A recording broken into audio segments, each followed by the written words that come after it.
Provinsi Jawa Timur. Enggak.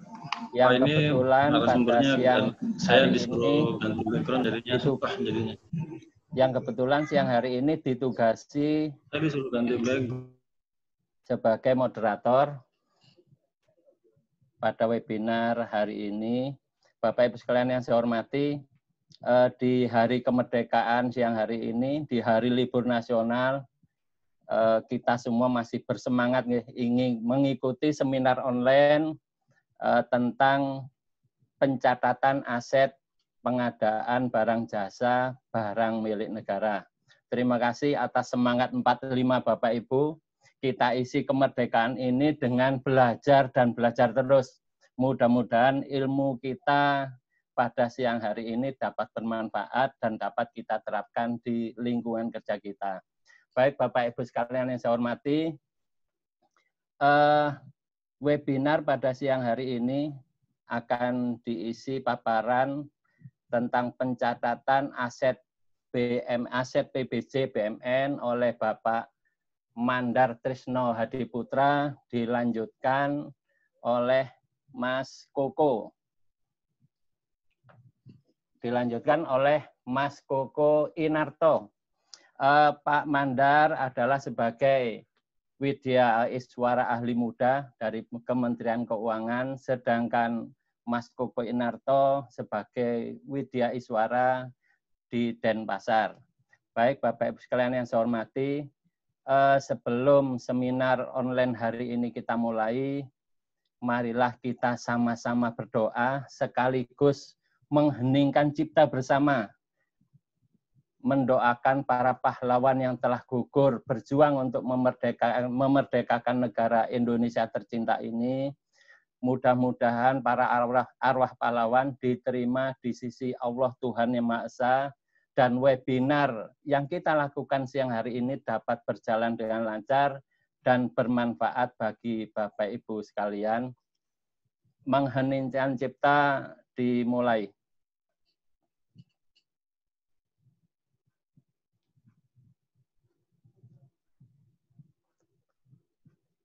Selesai. Terima kasih. Bapak Ibu sekalian yang saya hormati, seminar pada hari ini dilaksanakan mulai jam 14 atau jam 2 siang waktu Indonesia bagian Barat dan berakhir pada pukul 3 sore waktu Indonesia bagian Barat. Diskusi atau tanya jawab akan dilaksanakan setelah narasumber selesai menyampaikan paparan materinya. Peserta yang mengajukan pertanyaan, klik tombol raise hand yang ada pada tombol partisipan dan akan diberikan kesempatan bertanya oleh moderator. Bapak Ibu, daftar hadir disediakan pada link chat Zoom Bapak Ibu sekalian, silahkan diklik, silahkan diisi. Di sana juga ada post test, soalnya 3, dan sekaligus sebagai tanda Bapak Ibu sudah mengisi daftar hadir. Bapak Ibu sekalian yang saya hormati, yang pertama saya lupa kita hormati dulu Pak Mandar Trisno Hadi Saputra. Beliau Widya Iswara Ahli Muda dari Kementerian Keuangan. Dilanjut nanti dengan materi Mas Koko Inarto. Beliau dari Widya Iswara dari Denpasar, dan yang saya hormati pula Pak Muji Santosa selaku pembahas pada seminar online pada siang hari ini, Prof. Muklis, yang saya hormati pula dan tak lupa berbahagia Bapak Ibu peserta pada seminar online siang hari ini. Baik Bapak Ibu sekalian yang saya hormati, marilah kita ikuti bersama paparan materi yang akan disampaikan oleh Bapak Mandar Trisno Hadi Saputra selama 20 menit ke depan, dan nanti akan dilanjutkan oleh materinya Bapak Koko Inarto. Baik, Pak Mandar, silahkan share screen, dilanjutkan materinya Pak Mandar. Baik Pak, saya coba dulu ya Pak. Oke, silahkan dulu Pak. Sudah muncul belum ya Pak? Belum muncul Pak. Kalau gambarnya Pak, Saya kesulitan tadi Gambar. merubah. Barangkali bisa dibantu Pak Muklis nggih, Prof Muklis ya. Nah, ini sudah mulai muncul, Pak. Iya, kalau gambarnya sudah saya taruh di chat, Pak. Enggak, sudah tadi kesulitan ngerubah background. Yang penting kan materinya lah, bukan orangnya, Pak. Ya. Nanti menyesuaikan, Pak. Saya Oke. takut waktunya ini nggak cukup nanti. Bapak Ibu sudah terpampang ya, tersaji. Belum paparan. kelihatan, Pak. Belum kelihatan. Belum, Pak. Belum kelihatan. Pak, mungkin lagi loading, Pak. Nah, ini sudah muncul, Pak. Selama sudah 20, ya, Pak? 20 menit ke depan ya, Pak Mandar ya. Baik, Pak. Insya Allah nanti saya coba. Halo, bismillahirrahmanirrahim. Assalamualaikum warahmatullahi wabarakatuh. Waalaikumsalam warahmatullahi wabarakatuh. Selamat sore, Bapak Ibu. Salam sejahtera bagi kita sekalian. Perkenalkan kami berdua. Saya Mandar Trisno Adi Saputra. Nanti akan ditemani oleh Mas Koko Inarto. Kami Widai Suara, kedua-duanya dari Kementerian Keuangan. Kalau Mas Koko itu dia lama di Direktorat Jenderal Perbendaharaan, kalau di Kekayaan Negara, kalau saya di Direktorat Jenderal Perbendaharaan. Baik Bapak Ibu, karena waktunya singkat mungkin lebih efektif kita akan banyak mungkin diskusi ya terkait dengan aset BUMN. Ya, nanti ada beberapa poin yang ingin kita diskusikan. Saya memulai dengan ketentuan umum dan akuntansinya saja. Nanti untuk penatausahaan dan penggunaan BUMN nanti akan dilanjut oleh Mas Koko.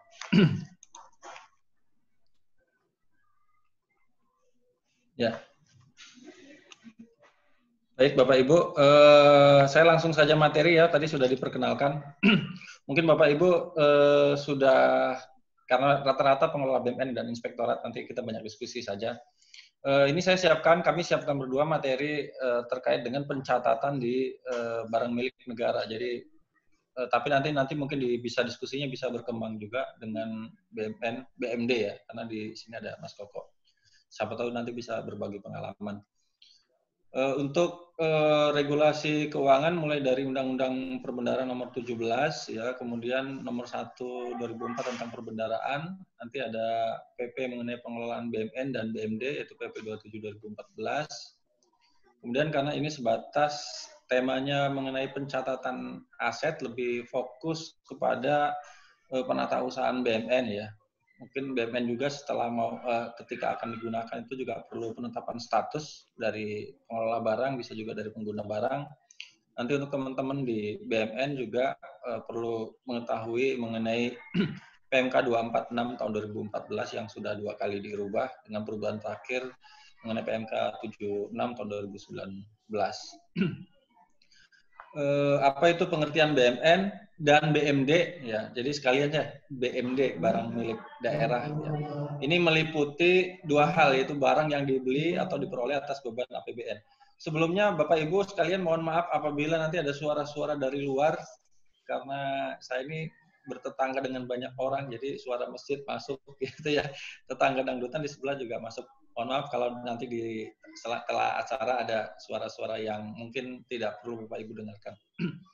Jadi sini BUMN meliputi dua, yaitu barang yang dibeli atau diperoleh atas beban APBN dan yang diperoleh dari perolehan lain yang sah. Apa itu perolehan lain yang sah? Termasuk hibah, sumbangan, pelaksanaan perjanjian dan kontrak. Nah, yang nomor 2 itu tidak sama dengan yang nomor 1. Jadi kalau barang yang dibeli dan diperoleh atas beban APBN, sebagaimana kita ketahui bersama, biasanya Bapak Ibu para pengelola keuangan itu memiliki anggaran di DIPA dan DPA. Nah, yang dimaksud BUMN yang berasal dari atau dibeli diperoleh atas beban APBN adalah yang nomor 1. Yang nomor 2, pelaksanaan perjanjian kontrak yang di bawah bukan perjanjian kontrak sebagaimana diatur di Peraturan Pengadaan Barang dan Jasa.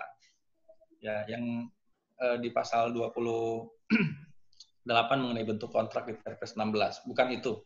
Jadi ini adalah perjanjian kerjasama, perjanjian sewa beli, dan lain sebagainya. Yang tidak termasuk nomor 1 di atas. Nah, fokus bahasan kita adalah BMN dan BMD yang dibeli atau diperoleh atas beban APBN. Fokusnya kita ke sana. Bapak Ibu sekalian, juga kita perlu memahami mengenai siklus ya pengelolaan. Ada 10 siklus, baik itu di pengelolaan barang milik negara maupun barang milik daerah. Yang pertama adalah perencanaan kebutuhan dan penganggaran, kemudian pengadaan, bagaimana penggunaan BMN, pengamanan pemeliharaan, penghapusan pemusnahan, pemindahan, penilaian, penatausahaan, dan wasdal. Nah, yang terkait dengan pengadaan barang dan jasa di Perpres adalah siklus yang 1 dan nomor 2 di atas, dan nomor 9, yaitu penatausahaan. Ya, kalau yang lainnya murni terkait dengan BMN. Jadi perencanaan kebutuhan dan penganggaran berbicara bagaimana kita menyusun kebutuhan terkait barang milik negara. Ya, harus memperhatikan standar barang, standar kebutuhan, dan standar harga. Untuk standar harga dan standar barang dan standar kebutuhan biasanya ditentukan oleh pengelola barang kalau di APBN ya. Kalau di daerah itu ditentukan oleh gubernur, bupati, wali kota. Kemudian untuk standar harga sesuai dengan ketentuan perundang-undangan yang berlaku. Kalau di APBN ada PMK mengenai standar biaya, kalau di daerah juga ada Perpres 73 kalau nggak salah yang mengenai standar harga yang mengacu pada saat penyusunan anggaran. Kemudian untuk pengadaan ini mengacu kepada Perpres 16 tahun 2018. Ini saya langsung batasi saja kewenangan, yaitu kuasa pengguna barang milik negara. Yang kurang lebih apple to apple-nya kalau di daerah itu wewenang dari Kepala SKPD dalam mengelola BMD, gitu ya. Jadi bisa dibaca kuasa pengguna barang milik negara di APBN ya, kurang lebih sama dengan di SKPD ya. Jadi mempunyai tugas dan tanggung jawab berwenang untuk mengajukan rencana kebutuhan, kemudian mengajukan permohonan penetapan status, ya, kemudian melakukan pencatatan dan inventaris. Nah, jadi yang penting yang kita bahas adalah pencatatan dan inventaris BMN. Kita tidak membahas bagaimana rencana kebutuhan ya, karena nyambung dengan nanti Perlem LKPP yang nomor 7 mengenai perencanaan pengadaan. Jadi fokusnya ke poin B dan poin C. Pengajuan penetapan status dan bagaimana pencatatannya. Untuk pengadaan BMN sendiri, sebagaimana diatur di PP 27 tahun 2014 tentang pengelolaan BMN dan BMD, itu diatur ya berdasarkan peraturan perundang-undangan yang berlaku. Jadi pengadaan BMN ini tidak lepas dari pengadaan barang dan jasa, ya. Pengadaan barang dan jasa itu tidak terlepas dari pengelolaan BMN. Kalau kita melihat di PP 27 itu purchasing atau pengadaan barang dan jasa itu salah satu siklus dari 10 siklus di pengelolaan BMN. Salah satu di antaranya siklus yang kedua pengadaan. Jadi kalau siklus pertama perencanaan kebutuhan dan penganggaran nyambung dengan kalau kita kaitkan dengan juknis dari Perpres 16 itu nyambung dengan Perlem 7 gitu ya. Nah, nanti untuk pengadaannya bisa dilaksanakan dengan swakelola atau dengan penyedia. Di PP ini mengacu kepada peraturan perundang-undangan yang berlaku. Jadi mengacu kepada Perpres 16 2018. Nanti apabila kita menggunakan pengadaan dengan cara swakelola maka digunakan Perlem 8, kalau dengan penyedia maka Perlem 9 ya. Jadi kurang lebih sama. Tidak jauh berbeda.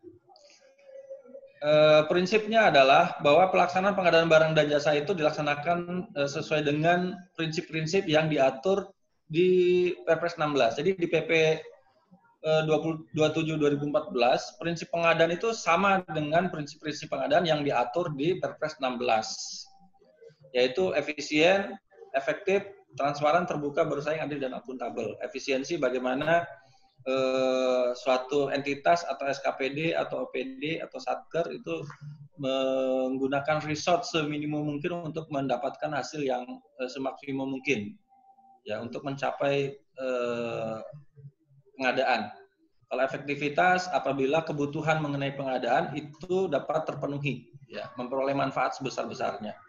Kalau transparan berarti bahwa proses pengadaan itu memberikan informasi secara terbuka kepada semua stakeholder, sedangkan terbuka bahwa proses pengadaan itu dapat diikuti oleh para pihak sepanjang dia memenuhi persyaratan yang ditentukan. Kemudian proses prinsip bersaing adalah pengadaan dilaksanakan dengan kompetisi.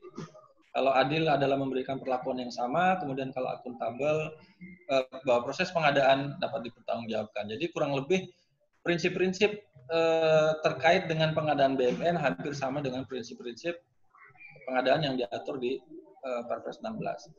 Poin yang kedua adalah akuntansi aset. Jadi kita berbicara pencatatan, jadi tidak lepas dari akuntansi aset. Ya, kita bisa merujuk, Bapak Ibu mungkin sekalian sudah paham mengenai, apalagi teman-teman yang di inspektorat ya, kita mengenal yaitu PP 71 tahun 2010 mengenai standar akuntansi pemerintahan.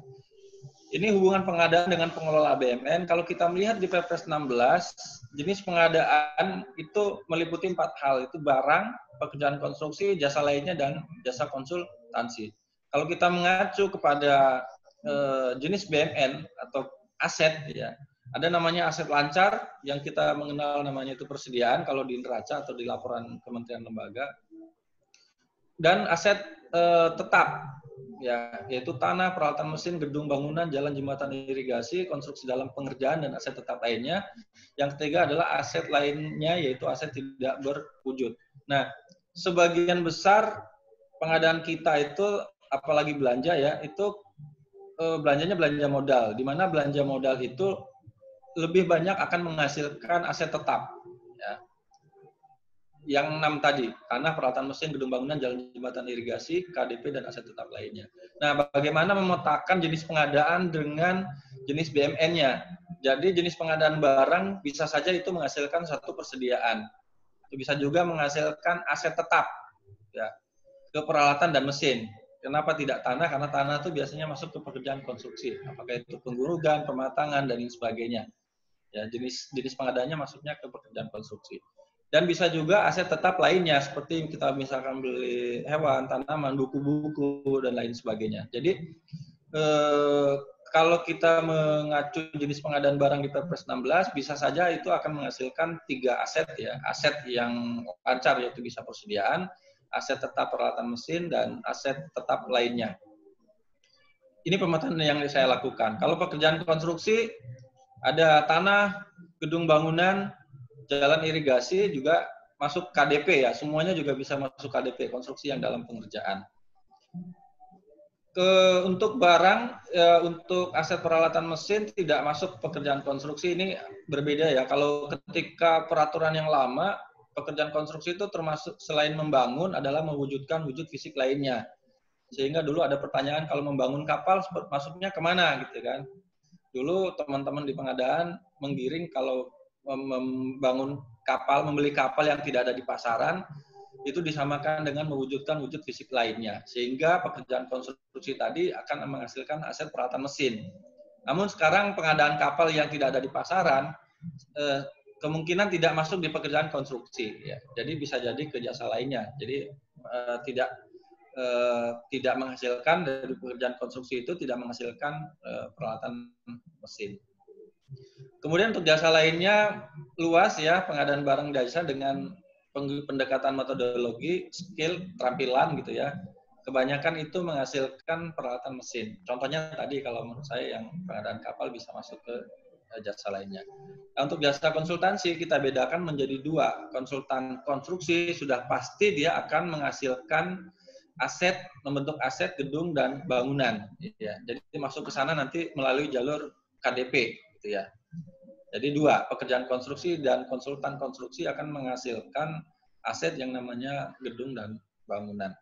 Kemudian juga bisa menghasilkan aset tidak berwujud. Biasanya kalau pengadaan software yang requirement-nya memerlukan keahlian dari tenaga ahli, maka biasanya di jenis pengadaannya itu masuk ke konsultansi ya, pengadaan aset komputer dan lain sebagainya atau software. Nah, itu masuknya ke aset lainnya, yaitu aset tidak berwujud. Ini pemetaan. Untuk jenis belanja, apakah itu APBN maupun APBD kurang lebih sama ya. Karena kalau di APBD juga sudah ada Permendagri 90 tahun 2019 mengenai klasifikasi, kodifikasi, nomenklatur rencana pembangunan keuangan daerah, di mana pengklasifikasian belanjanya itu tidak jauh berbeda dengan pengklasifikasian anggaran di APBN. Nah, ini hubungannya alokasi belanja dengan aset, yaitu barang akan menghasilkan persediaan. Ya. Kemudian untuk belanja modal akan menghasilkan aset. Jadi sekali lagi, bahwa pencatatan aset BMN itu lebih banyak dihasilkan oleh belanja modal. Jadi yang tidak menghasilkan aset maka dialokasikan dalam belanja barang. Misalkan contoh Bapak Ibu pengadaan sapi ternak atau pengadaan rumah, misalkan untuk korban tsunami, korban lain sebagainya, misalkan rumah semi permanen kemudian dibagi-bagikan, maka itu tidak dialokasikan ke dalam belanja modal, tapi dialokasikan ke dalam belanja barang. Ya, jadi banyak aset BMN yang akan menghasilkan aset tetap itu dialokasikan kebanyakan di belanja modal dan hampir bisa dipastikan. Jadi belanja modal itu adalah belanja yang berperan ya, yang akan menimbulkan aset. Nah, belanja tanah akan menghasilkan tanah, peralatan mesin akan menghasilkan peralatan mesin, gedung bangunan juga sama. Jadi pengklasifikasian jenis belanja dengan pengklasifikasian aset di neraca itu sudah sinkron. Ya. Jenis belanjanya dan penamaan akun di neraca dan di belanja itu sudah sinkron. Nah, apa yang namanya aset? Kita batasi saja aset tetap, yaitu aset yang berwujud. Jadi ada aset yang tidak berwujud itu nggak masuk kategori aset tetap. Aset tetap adalah aset berwujud yang mempunyai manfaat lebih dari 12 bulan untuk digunakan dalam kegiatan pemerintah atau dimanfaatkan oleh masyarakat umum. Kriterianya adalah dia harus berwujud yang mempunyai masa manfaat lebih dari 12 bulan. Manfaat apa saja bisa berarti ini manfaat ekonomis ya. Apakah nanti ada aliran pendapatan atau penghematan belanja, bisa dilihat dari situ, dari sisi itu. Kemudian biaya perolehan aset harus dapat diukur secara andal. Ketika ini tidak memenuhi kriteria maka tidak bisa diakui sebagai aset tetap. Kemudian yang ketiga adalah tidak dimaksudkan untuk dijual. Jadi kalau aset itu dijual atau dibagi-bagikan maka tidak masuk kriteria di aset tetap yang nanti harus dialokasikan dari belanja modal. Jadi pada prinsipnya tidak boleh mengalokasikan anggaran di belanja barang, gitu ya.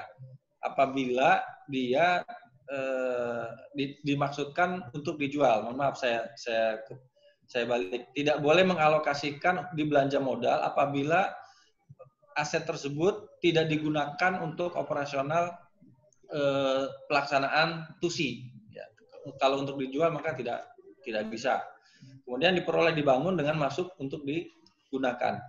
Aset tersebut akan lebih bagus lagi apabila telah dilakukan serah terima ya, atau diserahkan hak kepemilikannya pada saat penguasaannya berpindah tangan. Jadi ada BAST, ada bukti-bukti kepemilikan, maka pengakuan aset akan lebih baik. Ya. Jadi berbicara akuntansi aset tetap, kita berbicara 3 hal. Bagaimana mengakui, kemudian bagaimana mengukurnya, pengukuran, kemudian bagaimana mengungkapkan dan menyajikannya dalam laporan. Ya, jadi terkait dengan pencatatan. Jadi diakui apabila aset tersebut, BMN tersebut ya akan mempunyai masa manfaat yang lebih dari 12 bulan. Jadi kalau tidak atau kurang dari 12 bulan dimiliki, maka tidak masuk ke dalam aset tetap. Nah, bagaimana mengukurnya? Berdasarkan biaya perolehan, yaitu biaya-biaya yang dikeluarkan dalam rangka memperoleh aset tersebut, mulai aset hingga aset tersebut diterima dan siap digunakan. Jadi kuncinya sampai siap digunakan. Selama belum sampai ke titik itu, maka aset bisa saja dikategorikan sebagai konstruksi dalam pengerjaan. Artinya aset tersebut belum selesai, masih dalam pengerjaan. 5 menit lagi ya Pak Mandar. Baik Pak. Dilanjut Pak, Mas Koko. Oke. Kemudian pengukuran perolehan setelah manfaat, kalau apabila aset tersebut telah diperoleh, maka bisa jadi pengeluarannya akan memperpanjang masa aset atau memberi manfaat. Maka ini juga masuk kriteria belanja modal. Apabila tidak, maka pengalokasian perolehan setelah barang tersebut diterima dialokasikan di belanja barang. Kemudian biaya-biaya yang dapat dikapitalisasikan termasuk biaya administrasi umum. Jadi kalau administrasi umum itu tidak dapat diatribusikan secara langsung, maka tidak dihitung, tidak dikapitalisasikan untuk mengukur aset tetap. Ini biaya-biaya seperti pengiriman, persiapan, pemasangan, dan lain sebagainya. Kalau untuk swakelola ada biaya langsung dan biaya tidak langsung, termasuk konsultan perencanaan, pengawasan, honor panitia pengadaan, dan lain sebagainya. Jadi biaya administrasi dan biaya umum seperti honor panitia tadi, sepanjang itu dapat diatribusikan, maka itu masuk dalam biaya perolehan sebagai mencatat nilai aset. Untuk tanah, maka biaya perolehannya itu termasuk biaya memperoleh hak, ya biaya sertifikat, biaya pematangan, pengukuran, penimbunan, dan lain sebagainya. Kuncinya sampai tanah tersebut siap digunakan. Kemudian untuk peralatan mesin juga kurang lebih sama, termasuk harga peralatan mesinnya, ongkos angkutnya, biaya instalasinya, dan lain sebagainya. Jadi ini nyambung dengan teori penyusunan HPS, gitu ya. Untuk gedung bangunan, apakah bangunan itu dibeli atau dibangun, kurang lebih hampir sama ya. Semua RAB yang dalam kontrak konstruksi itu juga bisa ditambahkan sebagai aset gedung bangunan, plus biaya perencanaan dan pengawasan. Kemudian jalan, jembatan, dan irigasi juga sama, ini hanya definisinya saja, nanti Bapak Ibu bisa baca untuk definisinya gitu ya. Nah, aset tetap lainnya tidak masuk kategori tanah, bangunan, peralatan mesin, jalan, jembatan, irigasi, ini termasuk seperti buku, hewan, ya, hewan dan lain sebagainya. Yang penting ini masuk barang berwujud. Nah, KDP adalah konstruksi dalam pengerjaan, sebenarnya sama dengan aset yang sebelum-sebelumnya dijelaskan, hanya bedanya sampai masa laporan keuangan, aset tersebut belum selesai, sehingga dinamakan konstruksi dalam pengerjaan. Bagaimana nanti pengakuannya, kalau itu sudah selesai dan sudah diserah terimakan dan bisa memberikan manfaat, maka konstruksi dalam pengerjaan tadi beralih ya, direklasifikasi menjadi aset tetap, apakah itu tanah, peralatan mesin, gedung bangunan, jalan, jembatan, irigasi. Nah, jadi ini ada variasi ketika Bapak Ibu melakukan pekerjaan peralatan mesin yang masih pembayaran termin 1, termin 2, termin 3, ya konstruksi dan kontrak-kontrak lainnya pada saat pembayaran termin 1, 2 itu masih diakui sebagai KDP. Nah, ini ada skema, pekerjaan sudah selesai, berita acara penyelesaian sudah selesai, kemudian sudah dimanfaatkan, maka bisa dicatat sebagai aset tetap. Pembangunan selesai, berita acara sudah terima, belum dimanfaatkan, tetap juga dimasukkan sebagai aset tetap. Pembangunan sudah selesai, berita acara pekerjaan setelah terima belum ada, ya, sudah dimanfaatkan, maka masih itu dicatat sebagai KDP. Kemudian pekerjaan selesai sebagian, apakah sebagian memang pekerjaannya sebagian selesai seperti COVID seperti ini, atau kasus karena keadaan kahar, maka itu tetap dicatat sebagai KDP. Kemudian apabila pekerjaan itu belum selesai, kemudian ada BAST-nya, ini ngawur, banyak kasus ya, pekerjaan belum selesai, BAST-nya sudah ada. Ini biasanya pekerjaan di akhir tahun nih, karena di teman-teman daerah tidak ada mekanisme pembayaran dengan jaminan pembayaran, biasanya untuk cair uangnya di bagian keuangan menggunakan BAST. Ini juga tidak boleh dicatat sebagai aset tetap, ya, harus dicatat sebagai KDP. Nah, bagaimana kalau KDP ini seperti COVID berhenti, kemudian 1 tahun, 2 tahun, 3 tahun tidak ada keputusannya, gitu ya. Selama belum ada keputusan itu tetap menjadi dicatat sebagai KDP. Ya. Nanti kalau misalkan dihentikan pembangunannya secara permanen, maka KDP itu harus dieliminasi dari neraca. Apabila itu dilanjutkan, maka suatu saat nanti akan menjadi aset tetapnya. Nah, mungkin sedikit mengenai aset tetap renovasi. Aset tetap renovasi sebenarnya adalah aset tetap yang bukan miliknya. Jadi apabila Bapak Ibu misalkan menggunakan aset satker baru terus kemudian minjam pinjam punya instansi pemerintah lainnya, kemudian diperlukan rehab dan lain sebagainya, itu masuk kategori aset tetap renovasi. Artinya aset tetap yang digunakan oleh Bapak Ibu tapi bukan milik Bapak Ibu.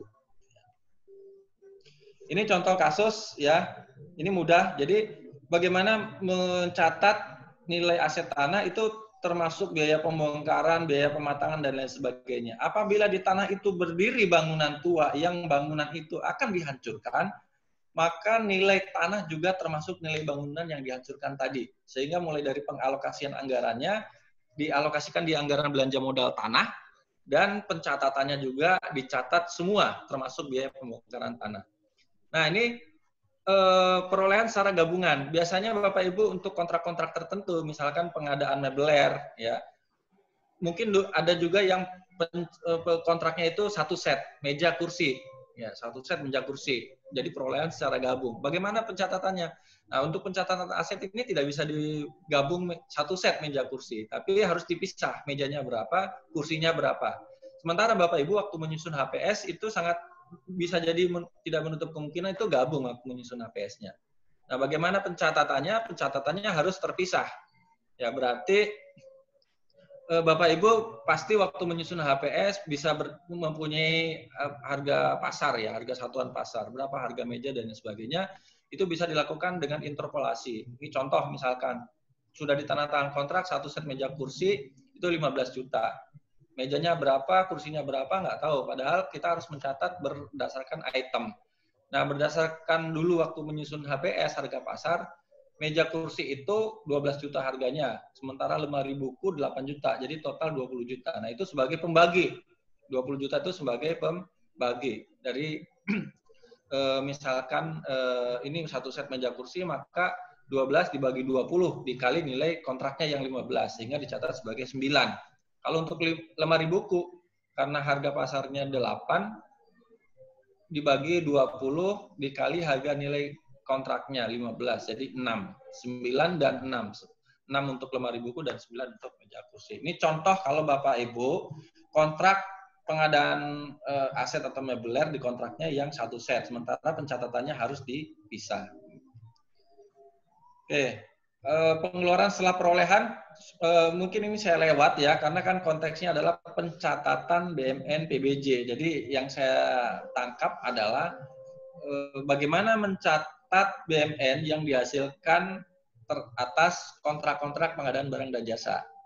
Jadi bukan bagaimana perlakuan BMN setelah aset tersebut diperoleh. Ya, jadi ini saya lewati. Jadi nanti bisa pemeliharaan dan peningkatan. Intinya adalah belanja-belanja yang dikeluarkan untuk mempertahankan kondisi aset maka harus dialokasikan di belanja pemeliharaan. Tidak boleh di belanja modal. Kecuali di belanja modal itu kalau memberi manfaat ekonomi dalam bentuk peningkatan kapasitas, manfaat mutu produksi, dan memperhatikan kapitalisasi. Kalau di BMN, kapitalisasi ada PMK 181/2016 di pasal 40, Bapak Ibu bisa lihat. Untuk peralatan mesin minimal 1 juta, untuk gedung bangunan 25 juta, di luar dari itu tidak ada nilai kapitalisasinya. Ya, untuk di daerah nanti tergantung kapitalisasi yang ditetapkan oleh kepala daerah. Pak Mustafa, itu cukup materi dari saya, nanti disambung oleh Mas Koko. Baik, terima kasih Pak Mandar yang telah menyampaikan materi dengan sangat luar biasa. Kita di daerah kadang juga bingung dengan BMN ini, Pak. Terutama yang terkait lelang dan penempatan aset-aset daerah yang sulit untuk pindah. Artinya orang yang menempati bangunan kalau sudah pensiun susah untuk pindah. Nah, itu nanti mungkin bisa dijelaskan oleh Pak Mandar. Baik, akan kita nanti pertanyaan setelah materi selesai nggih Pak Mandar ya? Iya Pak, nanti gabung dengan Mas Koko, silakan. Baik, terima kasih Pak Mandar. Kita lanjutkan dengan materi yang akan disampaikan oleh Mas Koko Inarto. Dipersilakan 15 menit ya Mas Koko ya. Oke. Oh ya Pak, ya Pak. Oke. Silakan share screen-nya Mas Koko. Ya Pak, bentar Pak. Iya. Jangan lupa Bapak Ibu yang ingin bertanya silakan klik tombol raise hand ya pada tombol partisipan. Oke, terima kasih dilanjut, Pak. Assalamualaikum warahmatullahi wabarakatuh. Waalaikumsalam warahmatullahi wabarakatuh. Saya melanjutkan sesinya Pak Mandar. Nah, mungkin kalau dengan Pak Mandar, Bapak Ibu sudah sudah sering ketemu ya, tapi saya memang benar-benar kagum dengan semangatnya Bapak Ibu. Semoga semuanya sehat, semangat, luar biasa, semangat 45 nih. Hari libur masih menyempatkan diri untuk mengikuti sesi kita. Nah, karena mungkin tadi sudah sering ketemu Pak Mandar, mungkin belum pernah ketemu saya Koko Inarto, Bapak Ibu, saya Widya Iswara, Pusdiklat KNPK. Jadi Pusdiklat Kekayaan Negara dan Perimbangan Keuangan. Jadi kalau terkait dengan barang milik negara, kami in charge untuk BMN, BMD, dan BM Desa. Nah itu apa namanya, tetapi kenapa tadi diperkenalkan oleh Pak Mustafa kok dari Denpasar? Ya Pak, ya inilah orang Kementerian Keuangan. Jadi 2018 saya dengan Pak Mandar apa namanya penempatan Widya Iswara. Jadi Pak Mandar ke BDK Manado, saya ke BDK Denpasar. Nah persis 2 tahun mutasi Pak, biasa Pak Kementerian Keuangan Pak. Jadi saya masuk ke Pusdiklat KNPK, Pak Mandar masuk ke BDK Makassar. Jadi kalau dari saya lulus STAN Bapak Ibu tahun 2004, Pak Mandar itu senior saya agak jauh. Mungkin apa namanya sekitar 7 tahun ya Pak ya selisihnya dari STAN. Nah, selain Widya Iswara, saya juga asesor Bapak Ibu, saya asesor kompetensi penilai. Jadi misalnya nanti Bapak Ibu ada yang tertarik untuk jadi penilai BMD atau penilai properti, nanti asesornya kemudian bisa ketemu saya lagi. Terus kemudian selain itu saya juga analis RKBMN untuk KL. Jadi mohon maaf mungkin Bapak Ibu dulu pernah ada yang usulannya saya coret. Nah itu sesuai aturan ya Bapak Ibu, saya nggak nyoretnya apa namanya kepentingan saya sendiri. Oke, itu mungkin perkenalan singkat dari saya. Nah, saya sebagian besar karir saya di DJKN Bapak Ibu, dari 2004-2007 saya di DJ PLN, kemudian 2007 sampai 2018 sebelum jadi Widya Iswara saya di DJKN, dan terakhir di Direktorat Barang Milik Negara. Nah, Direktorat Barang Milik Negara ini yang in charge untuk penyusunan regulasi-regulasi di bidang barang milik negara. Oke, nah lingkup kegiatan penatausahaan saya lanjutkan materinya Pak Mandar. Intinya ada 3 Bapak Ibu, yang sudah pasti dilakukan adalah pembukuan dan pelaporan. Tapi jangan lupa yang satu Bapak Ibu yang tengah, yang inventarisasi. Nah inventarisasi itu apa? Inventarisasi itu kalau amanat PP, mau BMN, mau BMD harus dilakukan minimal 1 kali dalam 5 tahun. Maksudnya inventarisasi itu apa? Dicek Bapak Ibu, disensus satu-satu. Jadi per kursi, per meja itu satu-satu disensus. Didata, dicatat, nanti hasil pendataannya dilaporkan. Loh Pak, kalau ada yang hilang, ya nggak apa-apa, dicatat semua pokoknya. Pak, ada yang berlebih, misalnya. Apakah ada seperti itu? Ada, kadang-kadang beli printer sendiri, orangnya mutasi, tetap ditinggal printernya di kantor. Atau printernya punya kantor tapi kebawa ke rumah, nah kayak gitu ya, sebaliknya ya Bapak Ibu ya. Oke. Nah, oke, Bapak Ibu, biasa saya mulai itu dengan cerita karena saya dulu adalah penyusun kebijakan Bapak Ibu. Jadi biasanya itu supaya saya lebih mudah menjelaskan kebijakan, biasanya saya mulai dengan cerita dulu supaya tidak terkesan kebijakan itu dibuat dengan sewenang-wenang. Nah, pernahkah Bapak Ibu melihat pencatatan di kantornya seperti ini? Jadi PC sama UPS angkanya keriting 7 3. UPS-nya 1. Kenapa? Karena belinya 1 set Bapak Ibu. Pengadaan komputer kantor gitu. Apa namanya misalnya 3 set gitu misalnya atau 9 set gitu misalnya. Nah, tapi modelnya set gitu. Jadi di situ ada komputernya, ada UPS-nya misalnya. Atau sebaliknya, beli meja rapat 1 set, ya mejanya, ya kursinya, pokoknya 1 set. Yang terjadi adalah si operator ini bingung, ini berapa kursinya, berapa mejanya ya harganya ya. Nanya ke PPK malah dimarahin, kayak gitu ya. Jadi apa namanya petugas BMN atau BMD harus membuat apa namanya harus memperoleh informasi perolehan yang lengkap dengan rincian harga sampai per barang. Nah, ini yang apa namanya harus dimiliki ya, baik itu pembelian, dari transfer, dari hibah dan lain-lain. Pokoknya intinya itu rinciannya per barang. Rincian per barang lihat dari mana? Lihatnya dari kodifikasi. Nah, gitu Bapak Ibu ya. Jadi biasanya sejak saya sampaikan seperti ini, nanti kalau menyusun RUP misalnya operator BMN-nya atau operator BMD-nya diikutkan. Jadi supaya nanti input ke depannya nggak angka keriting seperti ini. Ini soalnya biasanya jadi langganan pemeriksaan kalau angkanya keriting ini. Oke, kemudian cerita lain, suatu hari saya di kantor, waktu saya di KPKNL dulu saya didatengin seorang operator, seorang anggota TNI datang dengan wajah yang pucet, Bapak Ibu. Pak, saya habis suruh muter apa Pak? Keliling lapangan Pak, 10 kali, gitu kan. Loh, kenapa Pak? Kantor saya itu habis pengadaan kuda Pak. 1 kuda 1,5 M Pak. Nah, jadi ada satker itu namanya detasemen kavaleri berkuda, Bapak Ibu ya. Tadi pagi biasanya dipakai kalau pas upacara, tapi tadi karena COVID nggak ada itu pertunjukan itu, gitu ya. Nah, ternyata untuk hewan, ikan, dan tanaman berapapun nilainya, kalaupun sudah dicatat, dia nggak masuk ke neraca karena dia ekstra comptable. Nah, inilah si operator tadi nggak tahu karena udah saya input kok neracanya nggak nambah, gitu ya. Angkanya segitu-segitu aja gitu. Dihapus lagi, diinput lagi, nggak nambah juga kayak gitu. Nah, kalau pakai aplikasi memang dia nggak muncul karena memang itu extra comptable, dia tidak masuk ke neraca. Itu cerita kedua. Cerita ketiga dari teman-teman di JKN, Bapak Ibu. Teman-teman di JKN membuat penelitian bahwa ada 3 masalah utama pengelolaan BMN, tapi sebenarnya BMD juga hampir sama kok. Nah, yang pertama terkait dengan SDM, yang kedua sistem, yang ketiga wasdal. Nah, terkait dengan SDM, awareness pimpinan itu kan masih rendah. Nah, kompetensi pengelolanya, petugasnya itu belum maksimal. Kemudian sistemnya kalau untuk BMN ini belum terintegrasi. Kemudian terkait wasdal, terkait pengawasan pengendalian, ada BMN yang dikuasai pihak lain atau dalam sengketa. Ada pemanfaatan tanpa persetujuan, misalnya ada kantin, ada ATM, ada pokoknya yang punya swasta-swasta lah gitu. Menempati tanah-tanah milik pemerintah tapi nggak bayar PNBP lah, makanya gitu ya Bapak Ibu ya. Atau masih banyak barang milik negara ini yang idle atau underutilized. Nah, jadi biasanya hal-hal ini menjadi langganan temuan pemeriksa BPK misalnya contohnya. Tapi biasanya kalau ada yang masalah seperti ini, biasanya pemeriksanya senang Bapak Ibu.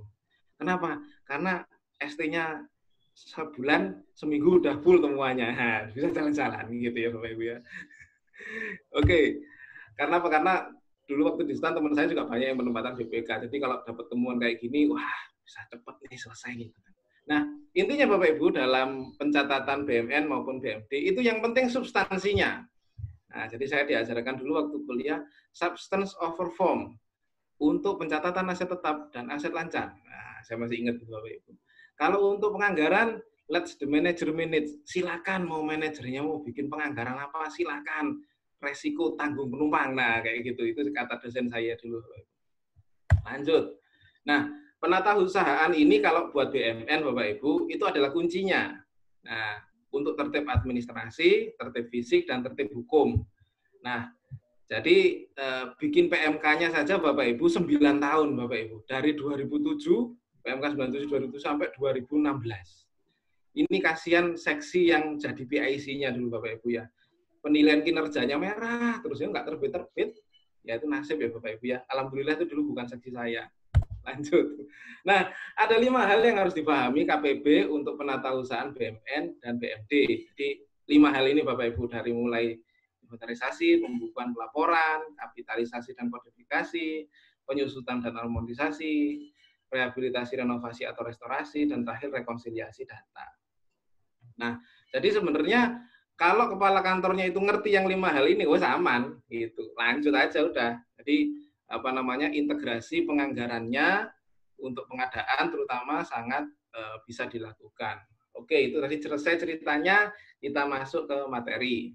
Nah, jadi ada istilahnya kapitalisasi. Tadi sudah dibahas oleh Pak Mandar. Jadi ada istilahnya intra, ada istilahnya ekstra. Comptable itu dari bahasa Belanda Bapak Ibu, bendara. Nah, intra comptable berarti di dalam pencatatan bendara, di dalam neraca. Extra comptable berarti di luar pencatatan bendara atau di luar neraca. Jadi perolehan ini untuk BMN berupa aset tetap hingga siap pakai. BMN atau BMD sama aja Bapak Ibu ya. Baik selain itu, selain untuk perolehan juga untuk peningkatan kapasitas. Nah, caranya ngaturnya gimana? Cara ngaturnya seperti ini. 1 juta ke atas untuk peralatan mesin, 25 juta ke atas untuk gedung bangunan. Tetapi ada yang nggak perlu kapitalisasi. Contoh, tanah, jalan irigasi jaringan, konstruksi dalam pengerjaan, dan aset tetap lainnya. Kenapa? Ini masing-masing ada ceritanya, Bapak Ibu. Jadi, kalau tanah itu dulu kata Wakil Menteri Keuangan, land is symbol of sovereignty, gitu ya. Jadi Pak Mardiasmo, yang Bapak Ibu mungkin sering baca buku perpajakan, itu pengarangnya, Bapak Ibu. Nah, jadi koleksi, kenapa berapapun nilainya, dia intracomptable. Iya dong, karena kan dia kan koleksi, tidak ternilai harganya. Pokoknya semuanya ini ada ceritanya, nanti nggak selesai bisa satu kelas sendiri ya. Nah, di luar ini dia masuk ekstra. Contohnya tadi hewan, ikan, tanaman. Nah, jadi sering ya Bapak Ibu ya, Pak saya habis pengadaan sapi limusin Pak, 1M, nggak masuk ke neraca. Pengadaan kuda kavaleri, pengadaan arwana, saya udah disuruh jungkir balik Pak sama komandan Pak, gitu ya. Nah itu biasa ya Bapak Ibu ya, ini nggak ada Satker TNI kan. Nah, nanti kalau ada Satker TNI nanti mana itu Mas saya. Oke lanjut. Biasanya dibikinin stiker seperti ini Bapak Ibu. Nah dibikinin stiker seperti ini, ditempel gitu biasanya. Ini buat teman-teman operator itu buat nginget-nginget sih sebenarnya. Nah jadi kadang-kadang masalah kapitalisasi ini sering jadi masalah buat teman-teman petugas keuangan dan petugas BUMN. Kenapa? Karena kalau yang dibelikan itu barang-barang ekstra comptable, dia nggak masuk neraca. Nah, yang nggak terima siapa? Yang nggak terima petugas keuangan. Aku udah ngeluarin uang 30 juta, masa nggak masuk neraca? Gitu kan.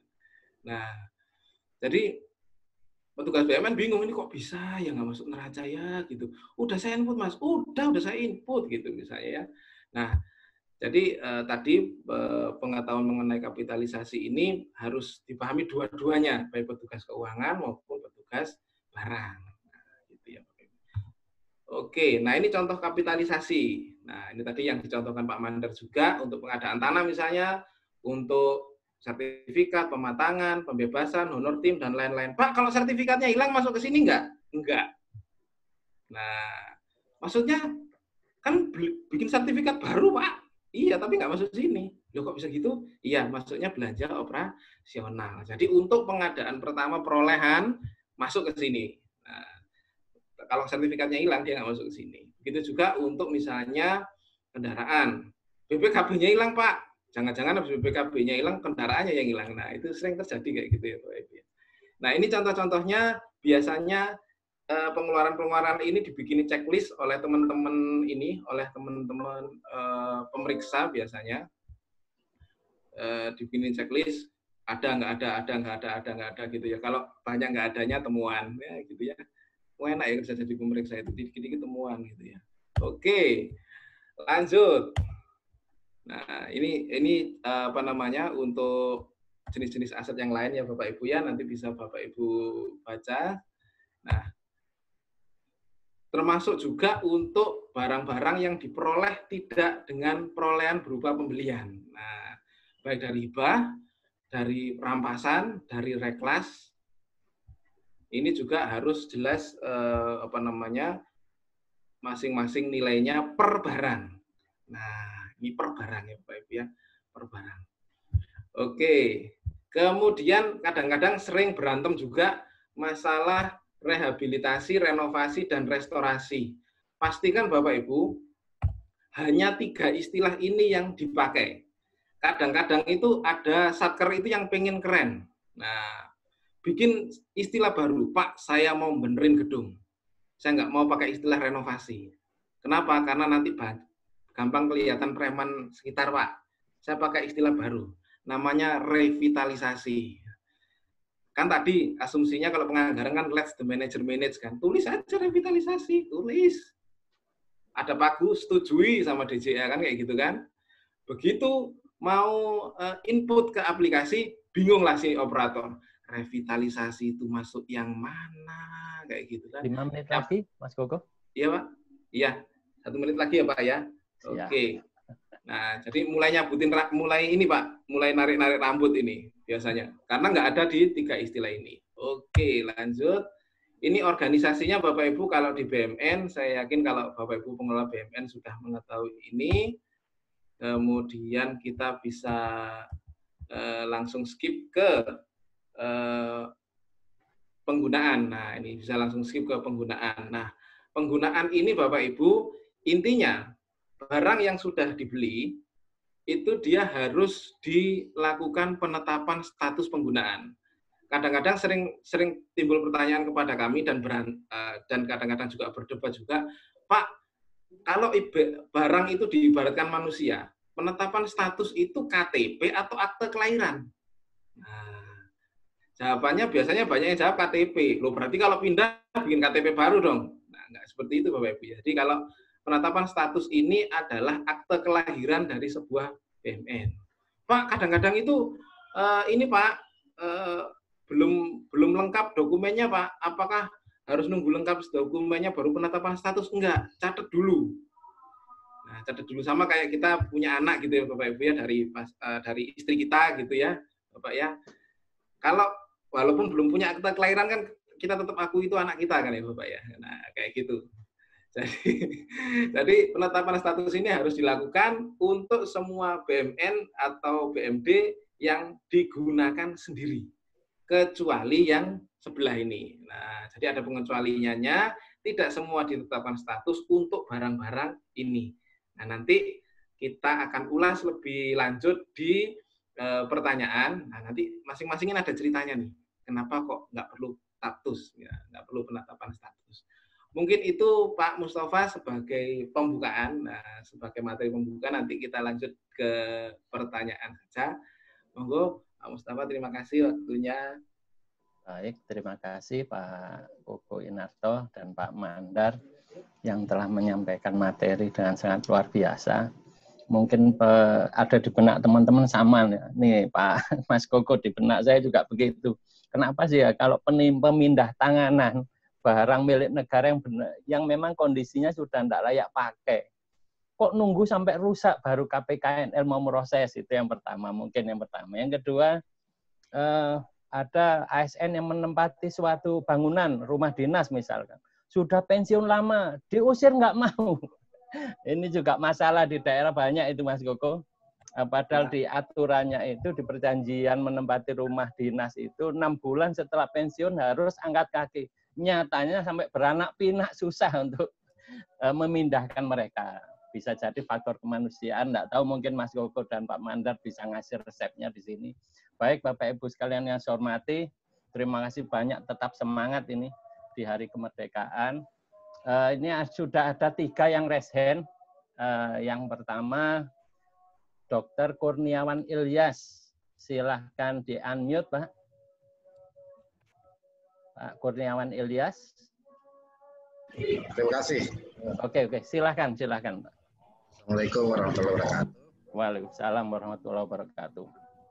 Pertanyaan saya kurang lebih 3. Pertama, apakah pemeliharaan pekerjaan seperti penambalan jalan-jalan yang rusak seperti pengaspal yang diaspal, yang kedua pengecetan ataupun yang lain yang semacamnya pemeliharaan. Boleh dibesarkan Pak volumenya, Dr. Kurniawan? Kurang keras Pak. Ya, apakah semacam pemeliharaan seperti penambalan jalan-jalan atau pengecetan itu bagian dari dapat dihitung sebagai aset atau dikapitalisasi. Itu yang pertama. Yang kedua adalah pengadaan tanah. Saya kasih contoh, APBD Kabupaten A untuk membebaskan tanah. Di dalam pembebasan tanah ada rumah-rumah. Apakah itu akan dihitung sebagai aset juga nantinya dikapitalisasi? Yang kedua, di pembebasan tanah ada pembangunan jalan di atas pembebasan tanah, dibiayai oleh APBD provinsi umpamanya. Apakah siapa yang berhak menghitung sebagai aset atau kapitalisasi? Ya, yang ketiga, penilaian harga tanah, penilaian harga rumah yang dibongkar akibat pembangunan jalan umpamanya, berdasarkan perhitungan siapa, apakah appraisal atau siapa yang bisa menghitung sebagai, kalau dinilai sebagai kapitalisasi aset. Terima kasih, Pak. Oke, terima kasih Pak Dr. Kurniawan. Ada 3 pertanyaan ini. Ini Pak Mandar dulu nih yang menjawab, sama Mas Koko dulu ini. Baik, biar saya dulu, Pak. Oke, Pak Mandar, silakan Pak Mandar. Yang pertama, halo Pak, ya, saya silakan Pak. Yang pertama tadi, apakah pemeliharaan jalan gitu ya, kayak nama-nama dan lain sebagainya, apakah dikapitalisasi ke dalam nilai asetnya? Nah, ini bergantung kepada alokasi belanjanya dulu, Pak. Ya, jadi tadi sudah saya jelaskan bahwa pengeluaran setelah perolehan aset itu ada 2. Di slide juga tadi ada. Ya, ada masuk kategori belanja pemeliharaan dan masuk kategori belanja modal. Nah, mana yang masuk belanja pemeliharaan adalah alokasi belanja yang untuk mempertahankan performa aset tersebut kembali ke performa awal. Nah, mana yang dialokasikan dalam belanja modal adalah yang setidaknya memenuhi kriteria tadi, ada manfaat ya yang akan diperoleh, ya. Kemudian dalam bentuk penambahan kapasitas, mutu, volume gitu ya, dan memperhatikan nilai kapitalisasinya. Nah, biasanya yang terjadi itu adalah salah menggunakan alokasi belanja kepada aset-aset yang memenuhi kriteria yang berbeda gitu. Seperti yang tadi kalau pengecatan itu tidak menambah kapasitas, ya, tidak menambah mutu, kualitas dan lain sebagainya. Jadi itu dialokasikan di belanja pemeliharaan. Sehingga semua yang masuk dalam belanja pemeliharaan itu tidak dikapitalisasi ke dalam menilai asetnya, gitu ya Pak ya. Namun biasanya sering terjadi di lapangan, SKPD atau Satker menggunakan belanja pemeliharaan justru yang memenuhi kriteria belanja modal yang harus menambah nilai aset. Itu banyak terjadi seperti itu. Ada juga yang menggunakan alokasi belanja modal kepada aset-aset sebenarnya yang tidak memenuhi kriteria. Ya, itu banyak terjadi. Tapi kuncinya adalah itu dikapitalisasikan ke dalam menambah nilai aset apabila tadi memenuhi kriteria belanja modal, ya, dalam bentuk misalkan menambah kapasitas, manfaat, volume dan lain sebagainya, dan kriteria memenuhi kapitalisasi, ya. Kalau di APBN di PMK 181 2016 pasal 40. Kemudian yang kedua kalau tidak salah tadi pembebasan tanah ya Pak ya. Pembebasan tanah tadi termasuk apa tadi Pak, penggusuran apa ya kalau tidak salah ya? Ya betul. Jadi termasuk tadi alokasi di belanja modal tanah yang nanti akan dikapitalisasi menjadi nilai aset tanah itu termasuk bangunan tua yang akan dihancurkan. Karena ini perolehan awal itu berdasarkan biaya perolehan atau nilai yang wajar. Nah, misalkan tadi bagaimana siapa yang mengukurnya nilai tanah? Bisa menggunakan appraisal tadi, tenaga appraisal. Apakah itu swasta ataupun dari KPKNL itu sangat dimungkinkan. Terus yang ketiga,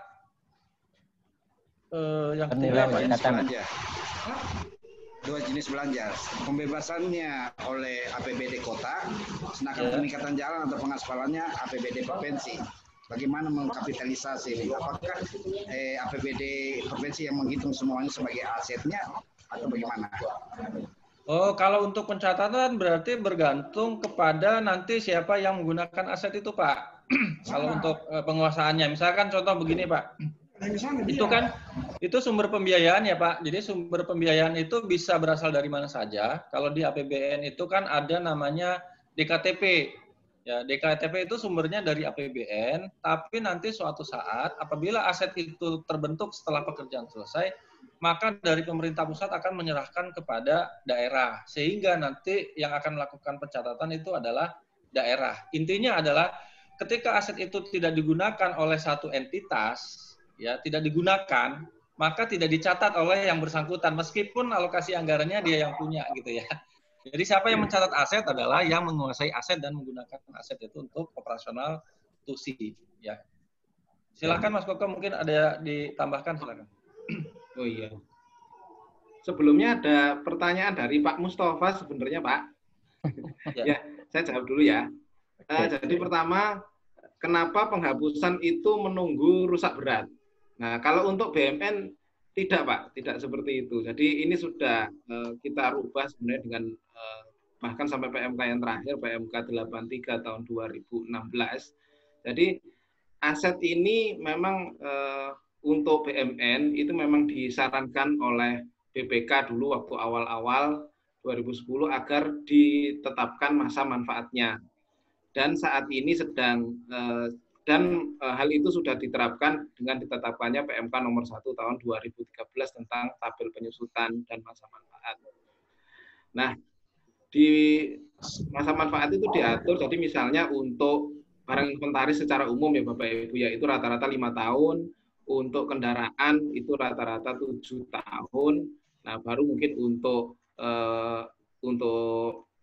bangunan baru 50 tahun. Loh, tapi kalau sebelum masa manfaat itu habis, barangnya sudah rusak, boleh dihapuskan asalkan kepala satkernya menyatakan bahwa ini memang betul-betul sudah rusak.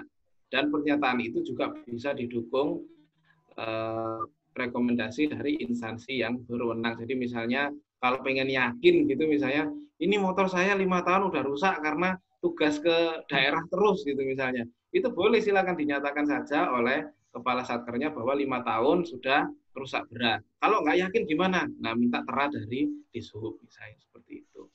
Itu satu, Pak. Jadi tidak harus nunggu benar-benar hancur gitu, enggak kok, Pak. Itu sejak kalau di BMN itu sejak PMK 50 2014 itu sudah dirubah sebenarnya. Nah, kemudian masalah rumah dinas. Nah, masalah rumah dinas ini kalau boleh cerita Bapak Ibu, ini juga satu peraturan yang sampai sekarang nggak selesai revisi aturannya karena banyak sekali pihak yang berkepentingan lah gitu ya Bapak Ibu ya. PP terakhir adalah PP 31 tahun 2005 yang merupakan perubahan dari PP 40 tahun 94 dan PMK-nya dengan PMK 138 tahun 2010 untuk BMN berupa rumah negara. Seharusnya PMK itu sudah dilakukan pembaruan sekarang gitu ya. Jadi kalau kita hitung itu 2010 sampai 2020 itu PMK sudah 10 tahun gitu. PP-nya sudah 15 tahun, barangnya masih ada, masalahnya masih banyak. Nah, solusinya bagaimana? Sementara sejak tahun 2013 Pak Menteri Keuangan waktu itu Pak Agus Martowardoyo memoratorium Bapak Ibu, memoratorium pengalihan golongan 2, rumah negara golongan 2 ke golongan 3. Jadi sejak 2013 tidak ada lagi peng-SK-an rumah negara golongan 3 sampai sekarang. Dasarnya apa? Surat.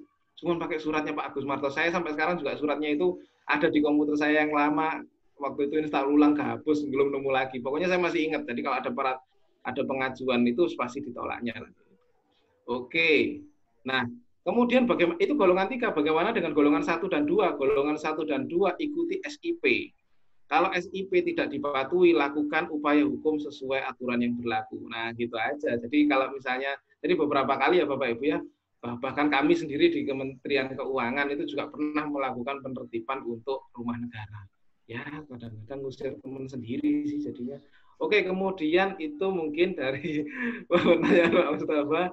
Kemudian pertanyaan dari Pak Kurniawan Ilyas. Saya mau share screen sedikit ya Bapak. Share screen sedikit. Waduh, kecil banget. Kecil banget. Nah, saya mau share screen. Bentar. Kelihatan nggak ya? Nah, jadi ini Bapak Ibu, jadi ketika Bapak Ibu membuat misalnya dokumen untuk penganggaran, nah pastikan dulu ininya di mana gitu ya, posisinya di mana, dia direhabilitasi, direnovasi atau direstorasi gitu ya. Jadi kalau dia ringan, pengecatan, tidak menambah kapasitas, nah dia masuknya ke rehabilitasi, belanjanya pakai belanja 52. Nah, Pak, bagaimana dengan renovasi? Renovasinya sih tapi cuma ganti genteng sih, Pak. Kemarin itu kejatuhan itu loh, Pak, waktu ada angin topan misalnya kayak gitu. Sedikit sih tapi maksudnya renovasi juga sih gitu. Nah, itu bisa jadi dia masuk ke belanja barang, bisa juga masuk ke belanja modal. Yang penting persenannya aja Bapak Ibu. Jadi sampai mengganti struktur atau tidak, sampai menambah kapasitas atau tidak, kecuali dia Pak benar-benar Pak ambruk Pak gitu. Tapi arsitektur mau tetap dipertahankan, itu berarti dengan restorasi pasti dia masuk ke belanja modal. Jadi kalau rehabilitasi pasti masuk ke belanja barang, kalau renovasi tergantung perhitungan persentasenya, bisa masuk belanja modal, bisa masuk belanja barang, tapi kalau restorasi pasti dia ke belanja modal. Nah, jadi perhitungannya itu ya jadi kayak tukang lah Bapak Ibu ya. Oke, itu untuk terkait dengan ini ya Bapak Ibu ya, penambalan jalan, pengecatan dan lain-lain. Kemudian pembebasan tanah ada rumah orang, nah di situ. Nah tadi sudah dijelaskan Bapak Mandar ya Bapak Ibu ya, sudah kalau memang rumah itu tidak dibutuhkan, silakan itu masuk ke pembongkaran. Jadi itu termasuk biaya pembebasan tanahnya. Kemudian pertanyaan ketiga, pembangunan jalan. Nah, pembangunan jalan, jalannya APBD kota, direnov pakai APBD provinsi. Nah, yang nyatet siapa? Lihat dulu kelas jalannya, Pak. Kelas jalan lihatnya di Undang-Undang 32 tahun 2004 tentang jalan. Itu jalannya jalan siapa? Jalan nasional kah? Jalan provinsi kah? Jalan kota kah? Kadang-kadang naik peringkat dari provinsi ke jalan nasional. Jadi pastikan itu dulu. Kalau Pak, itu jalan kota Pak, walaupun yang renovasi provinsi gitu misalnya. Nah ini berarti nanti akan membentuk ATR namanya Pak, aset tetap renovasi. Nah aset tetap renovasi itu sebisa mungkin dalam satu periode pelaporan sudah diserahkan ke yang mencatat. Jadi nggak masalah Pak, nggak masalah yang melihara, yang melakukan rehabilitasi siapa, yang melakukan renovasi siapa, nggak masalah. Yang penting yang nyatet siapa. Kalau yang merenovasi bukan yang mencatat, maka akan membentuk aset tetap renovasi. Kemudian pertanyaan terakhir terkait penilaian tanah. Penilaian tanah tergantung Bapak Ibu inginnya apa, mau nilai wajar atau mau nilai mau nilai wajar atau mau nilai pasar. Pak, saya nggak punya kemampuan untuk melakukan penilaian. Lakukanlah, mintakan penilaian ke penilai pemerintah. Pak, ini kan pengadaan tanah untuk kepentingan umum, maka pedomani PMK 100 tahun 2019. Itu bukan untuk BUMN aja ya Bapak Ibu ya. Ini untuk semuanya, karena itu kan pengadaan tanah untuk kepentingan umum. Itu mungkin Bapak Ibu, Bapak, gimana Pak Mustafa dan Pak Kurniawan Ilyas? Mohon izin saya kembalikan. Oke, cukup. Mungkin Pak Muji Santosa mau menambahkan, Pak? Lanjut, silakan. Lanjut, oke. Terima kasih. Kita lanjut ke penanya selanjutnya yang resen, yaitu Mas Okta Agung Nugroho. Silakan di-unmute, Mas Okta. Baik, Pak. Terima kasih. Agak dikerasin, Pak, ya, volumenya. Terima kasih, Pak. Oke, lanjut. Videonya dong. Wabarakatuh. Saya Agung, Pak, dari KKP. Mau nanya, bagaimana cara menilai perolehan tanah apabila biaya perolehannya itu tidak dapat diukur dengan andal. Kemudian kebetulan tanah ini lokasinya misalnya terpencil di pulau gitu, pulau-pulau terluar misalnya. Nah kemudian tidak ada harga pasar di sana, harga wajar juga sulit untuk diketahui. Hanya sertifikat.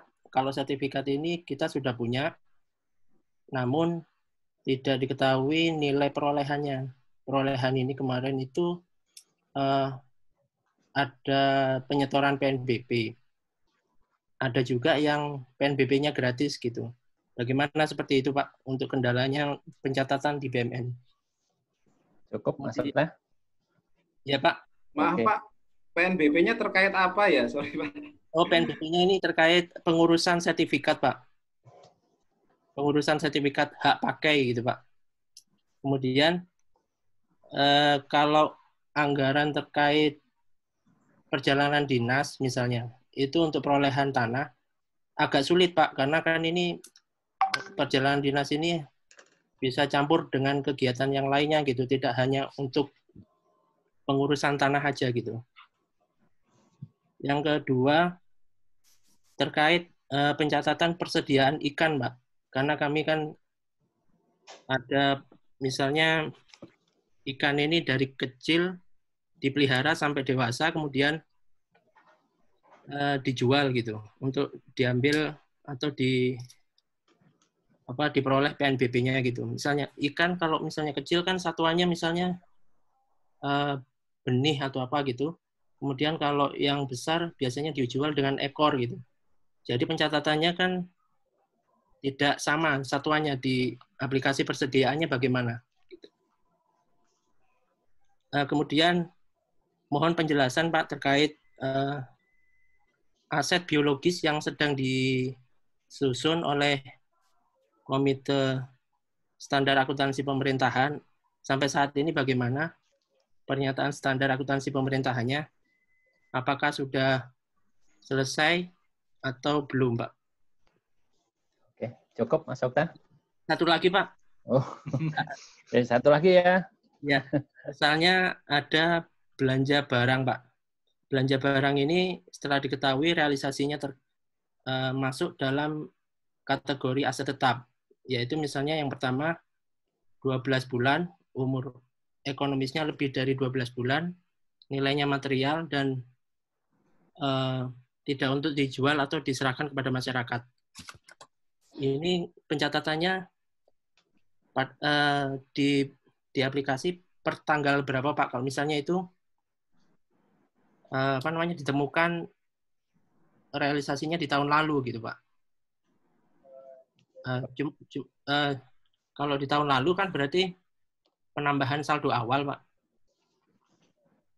Menu aplikasinya itu. Oke. Sedangkan ini LK-nya sudah audited. Jadi tidak bisa merubah apakah pengaruh terhadap laporan keuangan. Cuman itu aja Pak. Terima kasih. Oke, terima kasih. Ini yang menjawab Pak Mandar apa Mas Koko ya?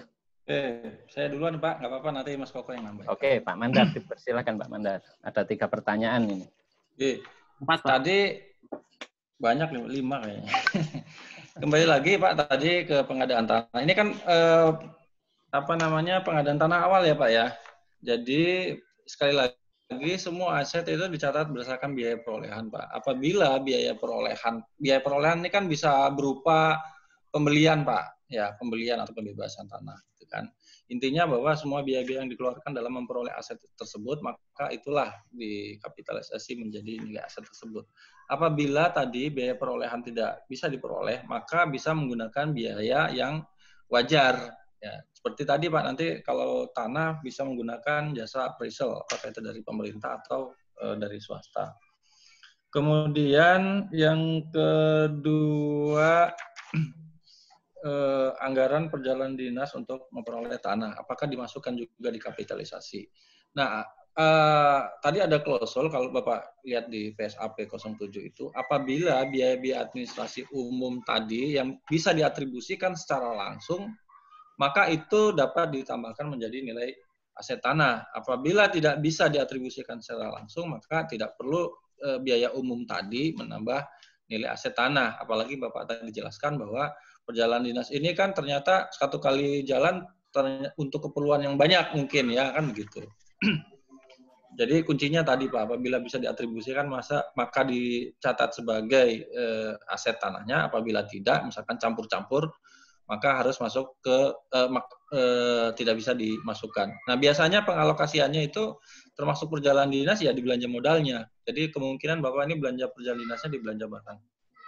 Kemudian persediaan aset biologis ya, yang apakah dari KSAP sudah selesai apa belum?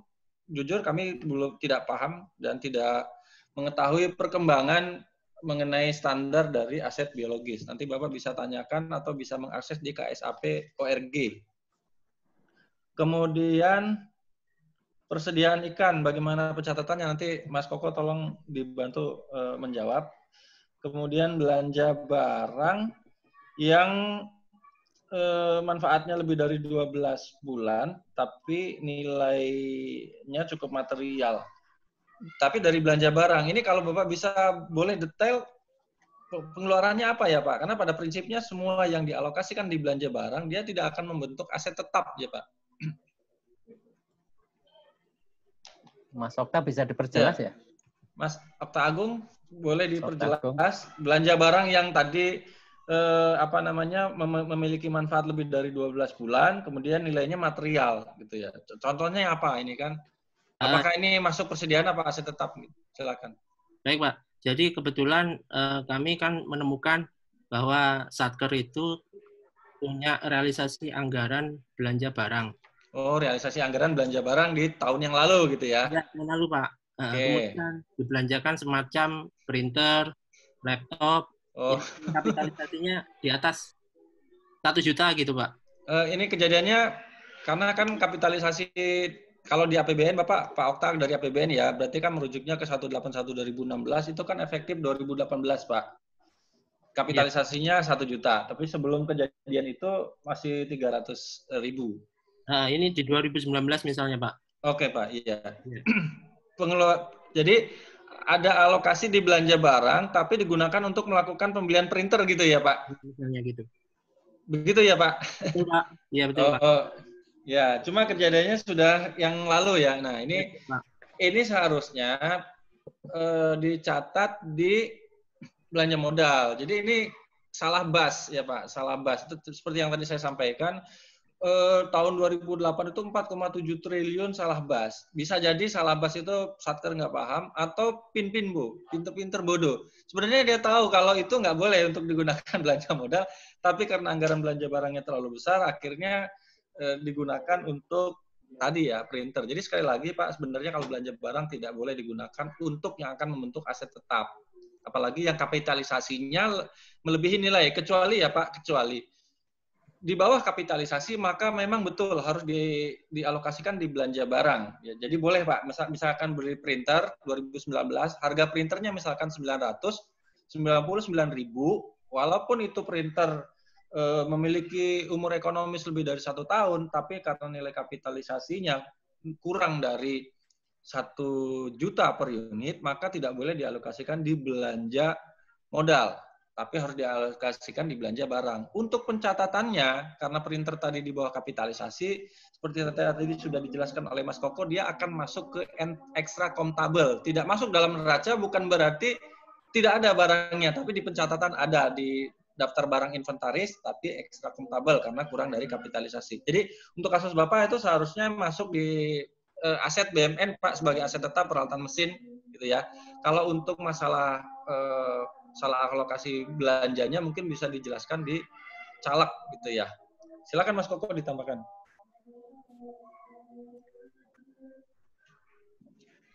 Mas Koko, di-unmute Mas Koko. Oke, lanjut. Iya Pak. Oke, saya ke Pak Okta ya Pak. Ini tadi kalau pertanyaan pertama, itu yang saya baca bukan memperoleh tanah sih. Tapi tanahnya itu sudah ada di pulau begitu, di pulau kecil begitu, terus kemudian dia sudah digunakan, tetapi belum ada sertifikat. Nah, ketika mau nyatat, Pak Okta bingung nih, ini nyatatnya dasarnya apa, kayak gitu kan. Nah, jadi kalau saya tangkap masalahnya seperti itu, dan ini jamak sekali Bapak Ibu, banyak sekali kasus seperti ini. Jadi yang bisa dilakukan adalah apakah kita bisa memperoleh nilai perolehannya. Kalau Bapak bisa nemu dokumennya, ya bisa. Tetapi kalau nggak bisa gimana? Yang bisa dilakukan adalah kita mencari nilai wajar.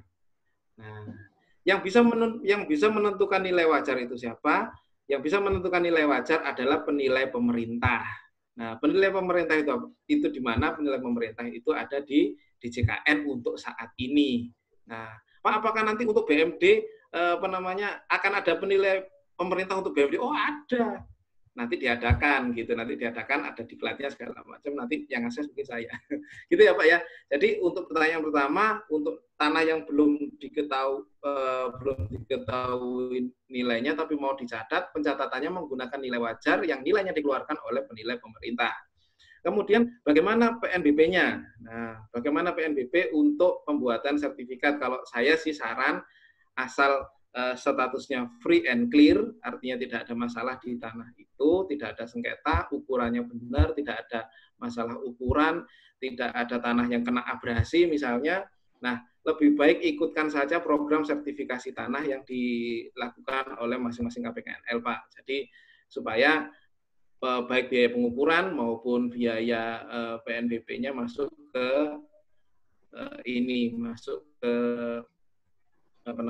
pembiayaan yang diberikan ke KPKNL. Jika memang tidak menginginkan melalui program sertifikasi, maka tentu ini harus dianggarkan oleh kantor Bapak sendiri. Oke, kemudian pertanyaan kedua, persediaan ikan. Pak, kita awalnya punya benihnya, ternyata jadi ikan. Nah, ini juga, saya dulu pernah ada pertanyaan begini juga Bapak Ibu. Pak, saya itu punya sapi, Pak. Nah, dilalahnya sapinya itu laki-laki sama perempuan. Lah kok jadian, Pak? Punya anak, Pak. Sekarang saya bingung, Pak, ini anaknya tak catatnya gimana ini, Pak? Gitu. Jadi Bapak Ibu kalau kita buka ini ya, kalau kita buka PSAP, nah PSAP 05 ya Bapak Ibu ya untuk aset lancar. Nah, di situ persediaan itu bisa berasal dari dibeli untuk kegiatan operasional itu satu. Kemudian digunakan untuk proses produksi. Nah, kemudian hasil dari produksi. Nah, kemudian disimpan atau untuk dijual kepada masyarakat. Nah, kalau memang ini hasil produksi, maka itu dicatat baru, Pak. Nah, dicatat baru, silakan dicatat baru. Nah, perolehannya bagaimana? Karena memang ini teknis di kantor Bapak, perolehannya Bapak masukkan sendiri, begitu ya. Jadi ini kasusnya banyak, Pak. Ini kalau di Kementerian Pertanian itu di Balai Inseminasi Buatan, kalau di misalnya atau di BPTU Balai Peternakan Tanah Balai Pembibitan Ternak Unggul, atau contohnya lagi di Kementerian Perindustrian Balai Besar Pulp dan Kertas, tapi bentuknya bukan hewan tapi hasil produksi berupa bahan kimia pulp dan kertas.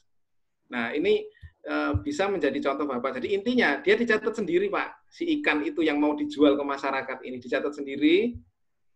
Kalau memang ini untuk dijual masyarakat, maka pastikan kelompok barang persediaannya adalah kelompoknya dalam tanda kutip barang yang disimpan untuk dijual atau diserahkan pada masyarakat dalam rangka kegiatan pemerintahan. Nah, jadi kelompoknya itu ya, Pak ya. Nah, itu untuk persediaan ikan. Kemudian pencatatan aset biologis. Yang saya tangkap di sini terkait dengan kodifikasi ya, mungkin Pak Okta ya. Nanti mungkin silakan Pak Okta klarifikasi pencatatan aset biologis ini sudah pernah beberapa kali diakomodir di kodifikasi, yaitu di perubahan PMK 29 tahun 2010. PMK ini sudah 9 kali dirubah. Jadi PMK yang paling rajin berubah itu adalah PMK 29 tahun 2010. Sampai 2019 kemarin sudah perubahan yang ke-9. Nah, jadi mungkin kalau Bapak mau ngecek, masuk ke referensi, masuk ke tabel barang, kelompok barangnya adalah 60601, kelompok barangnya adalah barang koleksi non-budaya.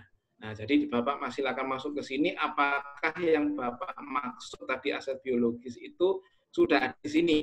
Nah, di situ sudah ada hewan koleksi, ada biota perairan, ada tanaman koleksi hidup, ada koleksi mikroba, ada koleksi fosil, dan koleksi lainnya. Kalau memang belum diakomodir, silakan sampaikan masukan ke DJKN supaya menjadi perubahan ke-10. Nah, gitu ya Pak ya. Itu rajin banget berubah ya Pak ya. Itu untuk aset biologis. Kemudian Pak, saya ada belanja barang tapi menghasilkan belanja modal. Nah, misalnya Pak kemarin itu adanya akun 52 Pak, tapi kantor saya butuh printer. Apakah boleh revisi dulu? Nggak sempat Pak, ya udah beliin. Nah, kan kayak gitu kan. Akhirnya jadi temuan. Yang jadi yang pasti adalah aset tetap itu balik lagi ke prinsip awal tadi. Prinsipnya adalah substance over form.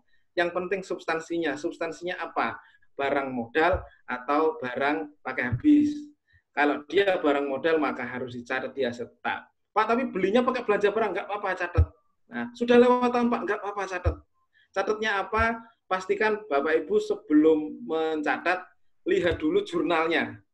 Nah, jadi transaksi ini jurnalnya apa, transaksi ini jurnalnya apa. Karena tadi sudah lewat tahun, masukkan ke saldo awal.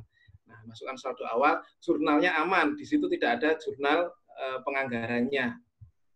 Kadang-kadang karena operatornya itu sudah bingung duluan kan, dimasukkan ke perolehan lainnya. Nah, ini jangan ya Bapak Ibu ya, jangan. Jadi kalau yang kasusnya Pak Okta, kalau saran saya masukkan ke saldo awal saja, nanti dijelaskan di CRBMN dan dijelaskan di CALK.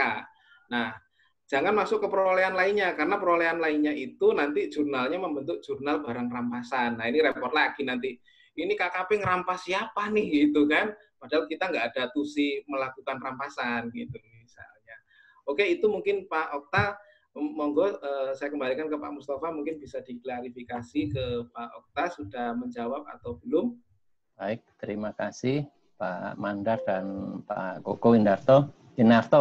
Sudah terjawab ya Mas Okta ya? Oke, terima kasih. Saya ingatkan kembali buat teman-teman yang belum mengisi daftar hadir, di chat sudah dibagikan link post-test. Di sana tinggal diklik linknya, Bapak Ibu ngisi alamat, nama lengkap, karena itu juga ada kaitannya dengan sertifikat yang akan diterbitkan oleh MS Share and Consulting dan akan di-share di grup WA kita yang tanggal 17 Agustus. Tolong diisi, hanya ada 3 post-test Bapak Ibu, mudah kalau Bapak Ibu mengikuti seminar ini. Baik, kita lanjutkan dengan penanya selanjutnya, Mas Sahraini Salim. Tolong di-unmute, Mas Sahraini Salim.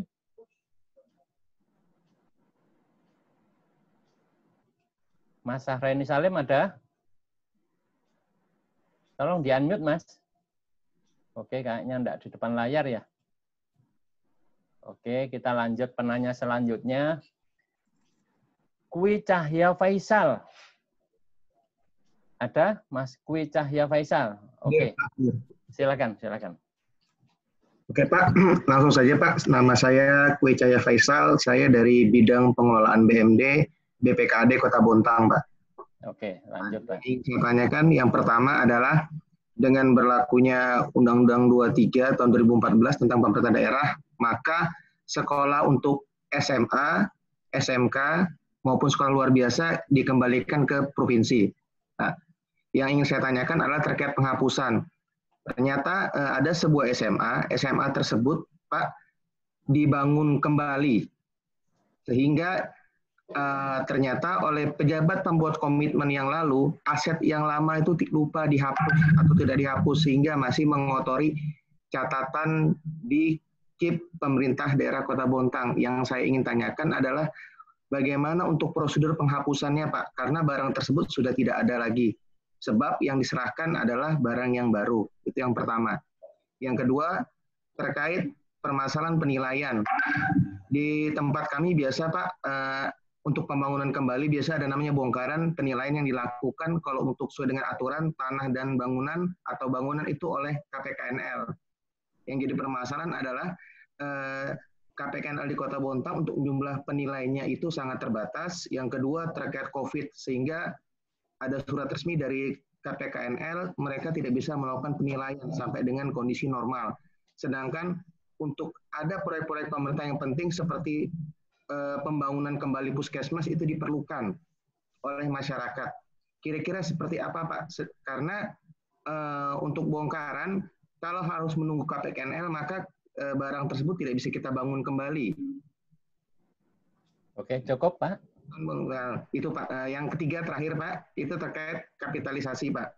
Di Permendagri 13 maupun di PP 12 bahwa segala biaya yang membentuk suatu belanja modal maka dikapitalisasi ke dalam belanja modal yang berkenaan. Sering terjadi Pak di tempat kami adalah belanja-belanja pendukung seperti honor PPTK, pejabat pengadaan, atau pejabat primasi pekerjaan untuk belanja pengadaan langsung itu ada di belanja pegawai. Sehingga pada saat di akhir tahun, kami harus melakukan reklasifikasi. Karena antara LRA dengan realisasi belanja modal berbeda. Sebab harus dikapitalisasi ke dalam sehingga terjadi selisih.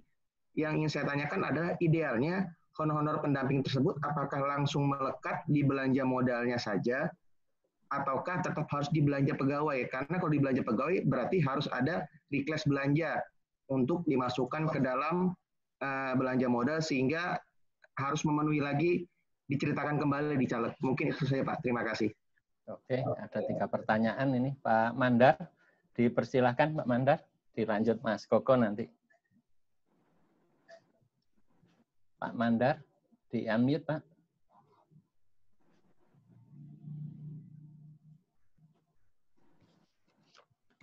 Pak Mandar, di-unmute.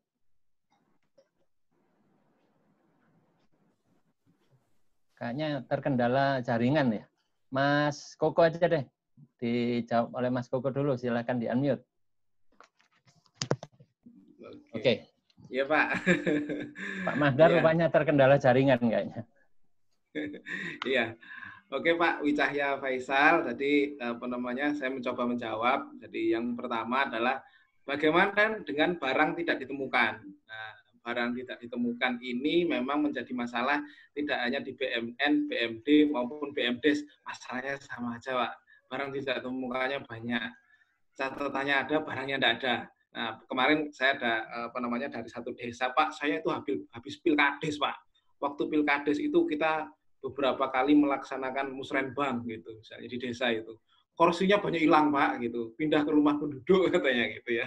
Terus hilang gimana, Pak? Nah, jadi barang tidak ditemukan ini memang jadi concern tersendiri, tapi memang lagi-lagi tidak hanya PP yang terkait BMN, BMD yang akan dipertimbangkan di situ, tapi ada satu PP lagi. Jadi kalau barang tidak ditemukan, tentu yang pertama adalah dilakukan sesuai PP 27 tahun 2014 yang sudah diubah dengan PP 28 tahun 2020. Di situ ada perlakuan sebagaimana barang hilang, Pak. Nah, seperti itu. Namun demikian tentu harus dibuktikan juga hilangnya ini ada kaitan kesengajaan atau tidak, atau ada kelalaian atau tidak. Nah, maka selain PP 27 tahun 2014 junto PP 28 tahun 2020, ada satu PP lagi yang harus kita pertimbangkan, yaitu PP 38 tahun 2016 tentang tata cara tuntutan ganti rugi negara atau daerah terhadap pegawai negeri bukan bendahara atau pejabat lain. Jadi kalau memang tadi barangnya sudah terlanjur hilang, Pak, sudah terlanjur dihapus, sudah bongkaran bangunannya tadi udah hilang gitu. Nah, ini tentu harus melibatkan APIP, Pak. Tentu harus melibatkan APIP untuk menguji bahwa barang yang sudah terlanjur dibuang ini tadi, bongkaran yang terlanjur dibuang ini tadi, apakah ada kerugian negara atau tidak. Itu sih, Pak.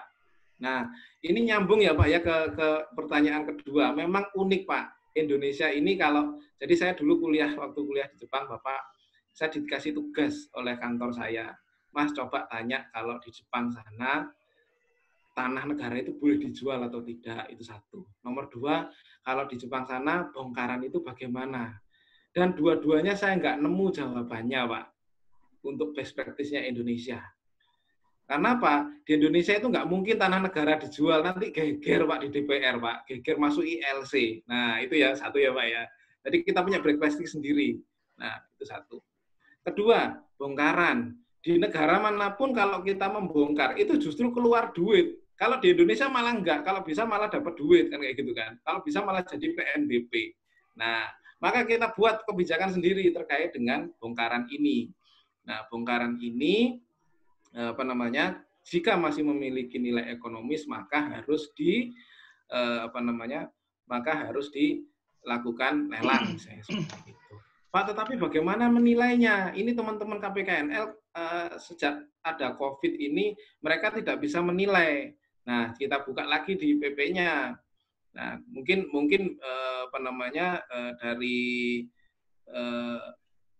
dari Pak Wicahya, timnya Pak Wicahya Faisal bisa membaca yang ada di PMK-nya BMN, yaitu PMK 111 2016 tentang pemindahan tanganan BMN dan PMK 83 2016 tentang penghapusan dan pemusnahan BMN. Nah, di situ diatur, Pak, di situ diatur bahwa untuk menilai bongkaran yang akan dijual itu diperlakukan secara selain tanah dan bangunan. Pak, ini kan bekas bangunan, Pak. Iya, tapi karena dia bongkaran, dia diperlakukan selain tanah, diperlakukan sebagai BMN selain tanah dan bangunan. Nah, seperti itu. Maka penilaiannya bisa dilakukan secara taksiran oleh tim yang ada.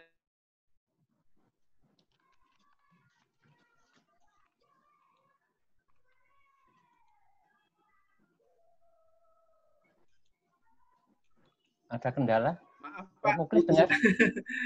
Apakah masih didengar, Pak? Oh, masih. Silakan dilanjut. Ya, jadi tadi Pak, jadi bongkaran tadi itu tidak harus dinilai oleh penilai KPKN kalau BMN ya, BMN ya Bapak Ibu ya. Jadi silakan dibaca dulu mungkin di PMK 111 dan PMK 83 2016. Kalau BMN tidak harus dinilai oleh penilai DJKN, bisa dilakukan secara taksiran. Nah, prosesnya mungkin melalui proses yang sama yang dilalui oleh teman-teman penilai itu, Pak. Nah, jadi coba dicek dulu apakah di Kemendagri sudah mengatur demikian. Nah, seharusnya sih sama kok, Pak. Seharusnya sama. Karena Kemendagri itu umumnya ketika membuat ketentuan, dia Kemendagri melihat dulu yang ada di BMN, kemudian dilakukan hal yang sama di BMD. Itu. Kemudian kapitalisasi. Nah, kapitalisasi bagaimana, Pak, terkait dengan tim? Nah, ini memang jadi polemik ya Pak ya. Jadi memang honor tim yang langsung terkait dengan pengadaan, ini memang harus dikapitalisasi ke asetnya Pak. Maka kalau saya sih, kalau memang ini honornya langsung terkait dengan pengadaan tersebut, maka lebih baik dianggarkannya langsung ke 53 yang berkaitan dengan barang modal yang akan diadakan. Itu Pak mungkin dari saya. Mungkin akan ditambahkan oleh Pak Mandar, monggo Pak. Pak Mandar mau Ya, Pak. menambahkan Pak Mandar? Sudah pas Pak, tadi rujukannya kalau Bapak melihat di Permendagri 13/2006 itu kan sudah dirubah 2 kali ya Pak, dengan 59 dan 21. Jadi kalau kita melihat di situ juga ada pesan di situ tadi seperti yang disampaikan oleh Mas Koko tadi. Intinya adalah semua alokasi-alokasi yang digunakan untuk memperoleh aset, dia sebaiknya dialokasikan pada satu tempat ya, atau jenis belanja yang sama. Jadi kalau aset utamanya akan ditaruh di belanja modal, maka termasuk honor panitianya juga dimasukkan dalam belanja modal. Ya, itu Pak. Oke, terima kasih. Pak Muci, barangkali mau menambahkan Pak Muci? Lanjut aja, satu pertanyaan lagi mungkin ya. Oke, baik. Terima kasih. Ini ada penanya selanjutnya, yaitu Mas Sumeh. Di-unmute, Mas Sumeh. Mas Sumeh. Di-unmute. Oke. Di-unmute, Pak. Oke. Perkenalkan diri dari mana? Lanjut pertanyaan, Pak. Terima kasih.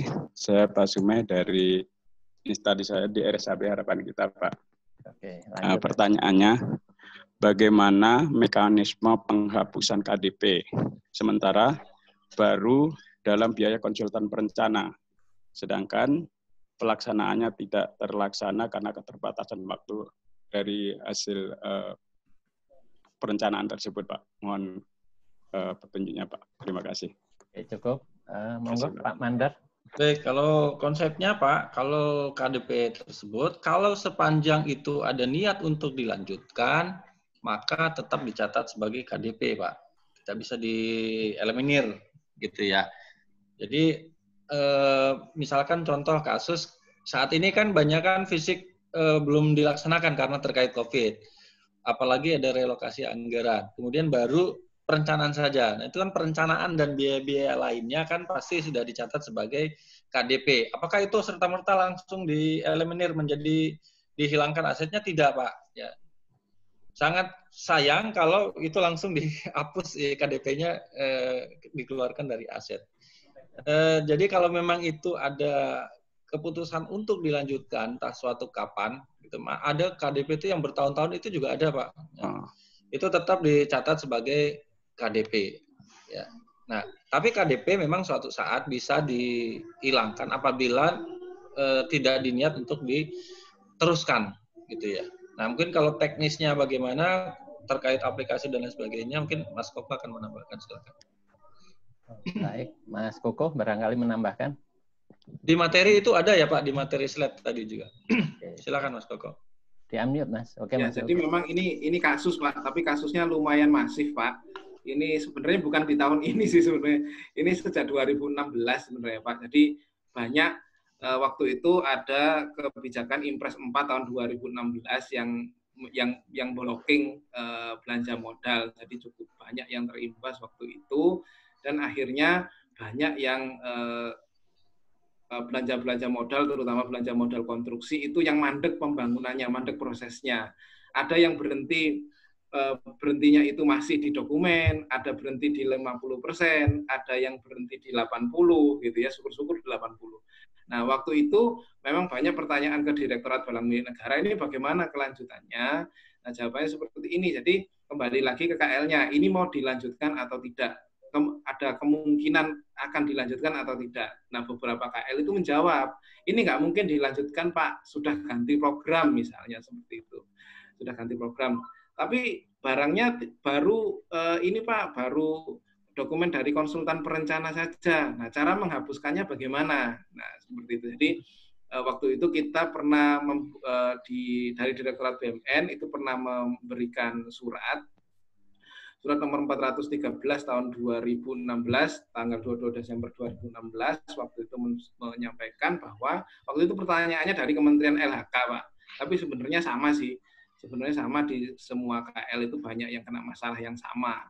Jadi kalau memang KDP-nya itu KDP tanah bangunan, maka dia dihapuskannya secara teknis bangunan.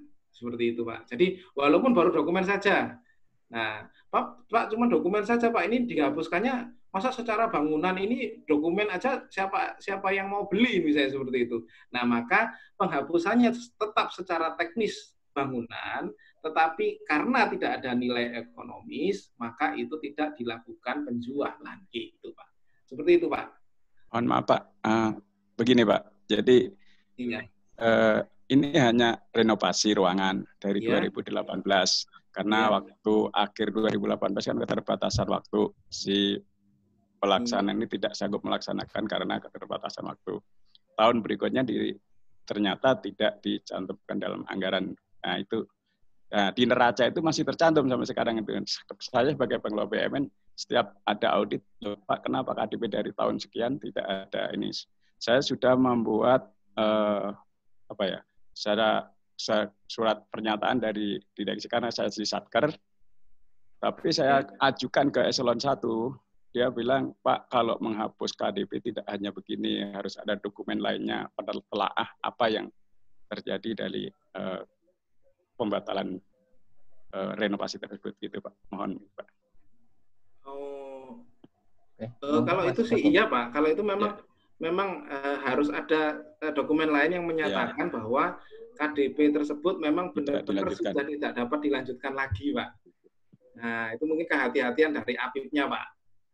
Itu. Nah, karena ini saya bacakan ya, Pak ya. Saya bacakan surat kami waktu itu. Yang pertama adalah bab 7 Bultek nomor 15 tentang akuntansi tetap berbasis aktual mengatur bahwa apabila pembangunan KDP direncanakan untuk dihentikan pembangunannya secara permanen, maka saldo KDP tersebut harus dikeluarkan dari neraca dan kejadian ini diungkapkan secara memadai dalam CALK. Nah, maka di sini, Pak, di sini ini ruang penjelasan yang tadi diminta oleh APIP-nya Bapak gitu. Kemudian yang kedua, KDP yang tercatat sebagai gedung bangunan dalam pengerjaan berupa dokumen perencanaan dan belum terdapat konstruksi teknik yang ditanam di dalam tanah atau perairan dihapuskan sesuai dengan niat awal perolehannya. Nah, untuk itu penghapusannya mengikuti ketentuan penghapusan bangunan yang disebabkan oleh sebab-sebab lain. Jadi memang ada dua hal, Pak. Ada dua hal terkait dengan penghapusan KDP itu. Yang pertama adalah alasannya, Pak. Yang pertama adalah alasannya. Yang kedua adalah terkait cara penghapusannya. Nah, jadi tadi kalau sesuai Bultek 15 dia harus dikeluarkan dari neraca, tapi alasannya apa? Nah, ini yang tadi yang diminta oleh APIP-nya Bapak. Nah, kemudian yang kedua cara penghapusannya, yaitu kalau memang yang tadi yang nomor 1 sudah beres, baru yang kedua, Pak, dihapuskannya dengan cara penghapusan bangunan disebabkan oleh sebab-sebab lain. Begitu, Pak. Mohon maaf, Pak, bisa upload itunya, Pak, surat itu bisa nggak? Iya. Ada di apa? Iya. Ya, perlu di chat berarti. Di grup. Di chat aja di ya, grup. di chat aja. Di Terima chat kasih. boleh, Pak. Koko masuk di grup ya? Di chat aja, Pak. Ini. Oke, siap. Kami berdua nggak masuk Bentar, grup, Pak. Lagi sending, Pak, lagi sending. Oke. Sending. Ini memang dulu dari ini sih, dari KLHK waktu itu. Cuman masalahnya di semua KL sih, Pak. Itu sama gitu. Karena ada pertanyaan juga gini, Pak. Bapak punya nggak dasarnya kalau emang taruhlah misalnya dokumen yang lainnya tadi tidak ditemukan, ada nggak dasarnya dari pemerintah atau kementerian untuk penghapusan KTP gitu? Barangkali itu untuk dasar saya untuk mengajukan itu, Pak.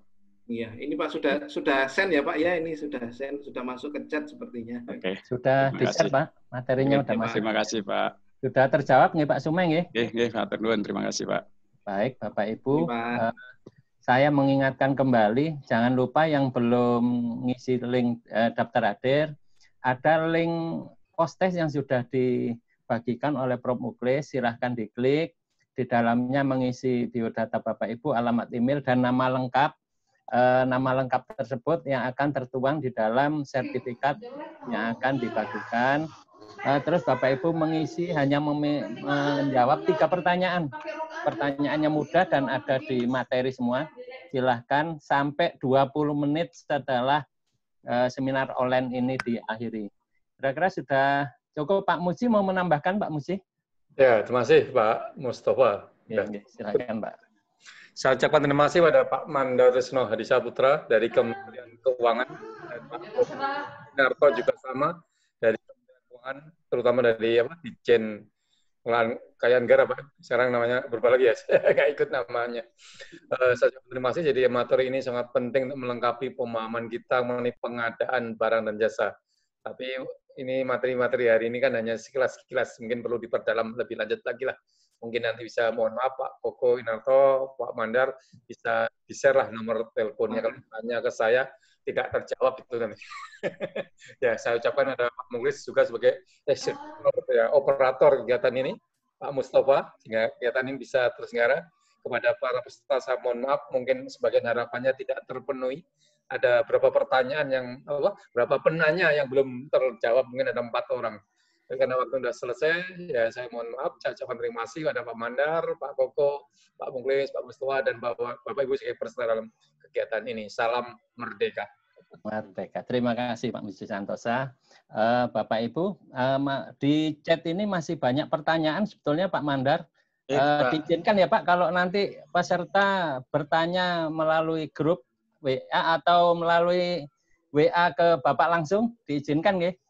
Boleh Pak, bisa juga nanti panitia mengumpulkan pertanyaan, nanti kita jawab, jadi membentuk nanti FAQ gitu, boleh. Itu teknis, silakan Pak, monggo. Oke, terima kasih Pak Mandar, terima kasih Mas Koko. Sebelum kita akhiri, barangkali Pak Mandar mau closing statement-nya Pak, dilanjutkan nanti dengan Mas Koko. Dipersilakan Pak Mandar. Baik, Bapak Ibu. Ya, sekali lagi Bapak Ibu sekalian, karena aset ini BMN dan BMD ini adalah porsi yang sangat besar di di neraca suatu entitas. Dan tidak sangat erat kaitannya juga dengan pengadaan barang dan jasa. Sehingga ketika mengambil satu keputusan tadi harus memerlukan pertimbangan yang betul-betul memperhatikan banyak faktor ya, seperti tadi apakah KDP langsung baru berapa bulan langsung dihilangkan atau lain sebagainya. Kemudian juga tentunya BMN yang aset ini atau BMD juga yang kena aset ini adalah selain aset penting, yang penting adalah perlu pengamanan ya. Bagaimana kita mengamankan 3 hal, yaitu administrasinya, kemudian fisiknya, kemudian hukumnya, gitu ya. Itu yang sangat penting, sehingga apabila ketiga aspek ini bisa kita jaga, insya Allah aset kita dapat ditata usahakan, ya dikelola dengan baik, ya sehingga akan mencerminkan suatu berapa sih kekayaan dari suatu pemerintah daerah atau pemerintah pusat ini. Ya demikian Pak. Mas Koko silakan. Oke, terima kasih Pak Mandar. Dilanjut Mas Koko. Nah, kalau saya simpel Pak, yang penting kita jaga aset negara Pak. baik yang BMN, BMD maupun BMDes. Jangan sampai penata usahanya tidak sesuai dengan ketentuan yang berlaku. Karena tujuan kita mengadministrasikan adalah tertib administrasi, tertib fisik, tertib hukum untuk penggunaan aset negara secara optimal. Terima kasih Bapak Ibu. Assalamualaikum warahmatullahi wabarakatuh. Mohon maaf atas segala kekurangan, baik perkataan maupun tindakan saya. Terima kasih. Waalaikumsalam warahmatullahi wabarakatuh. Terima kasih Pak Mandar, terima kasih Mas Koko yang telah dengan luar biasa dan semangat menyampaikan materi pencatatan BMN pada siang sampai sore hari ini.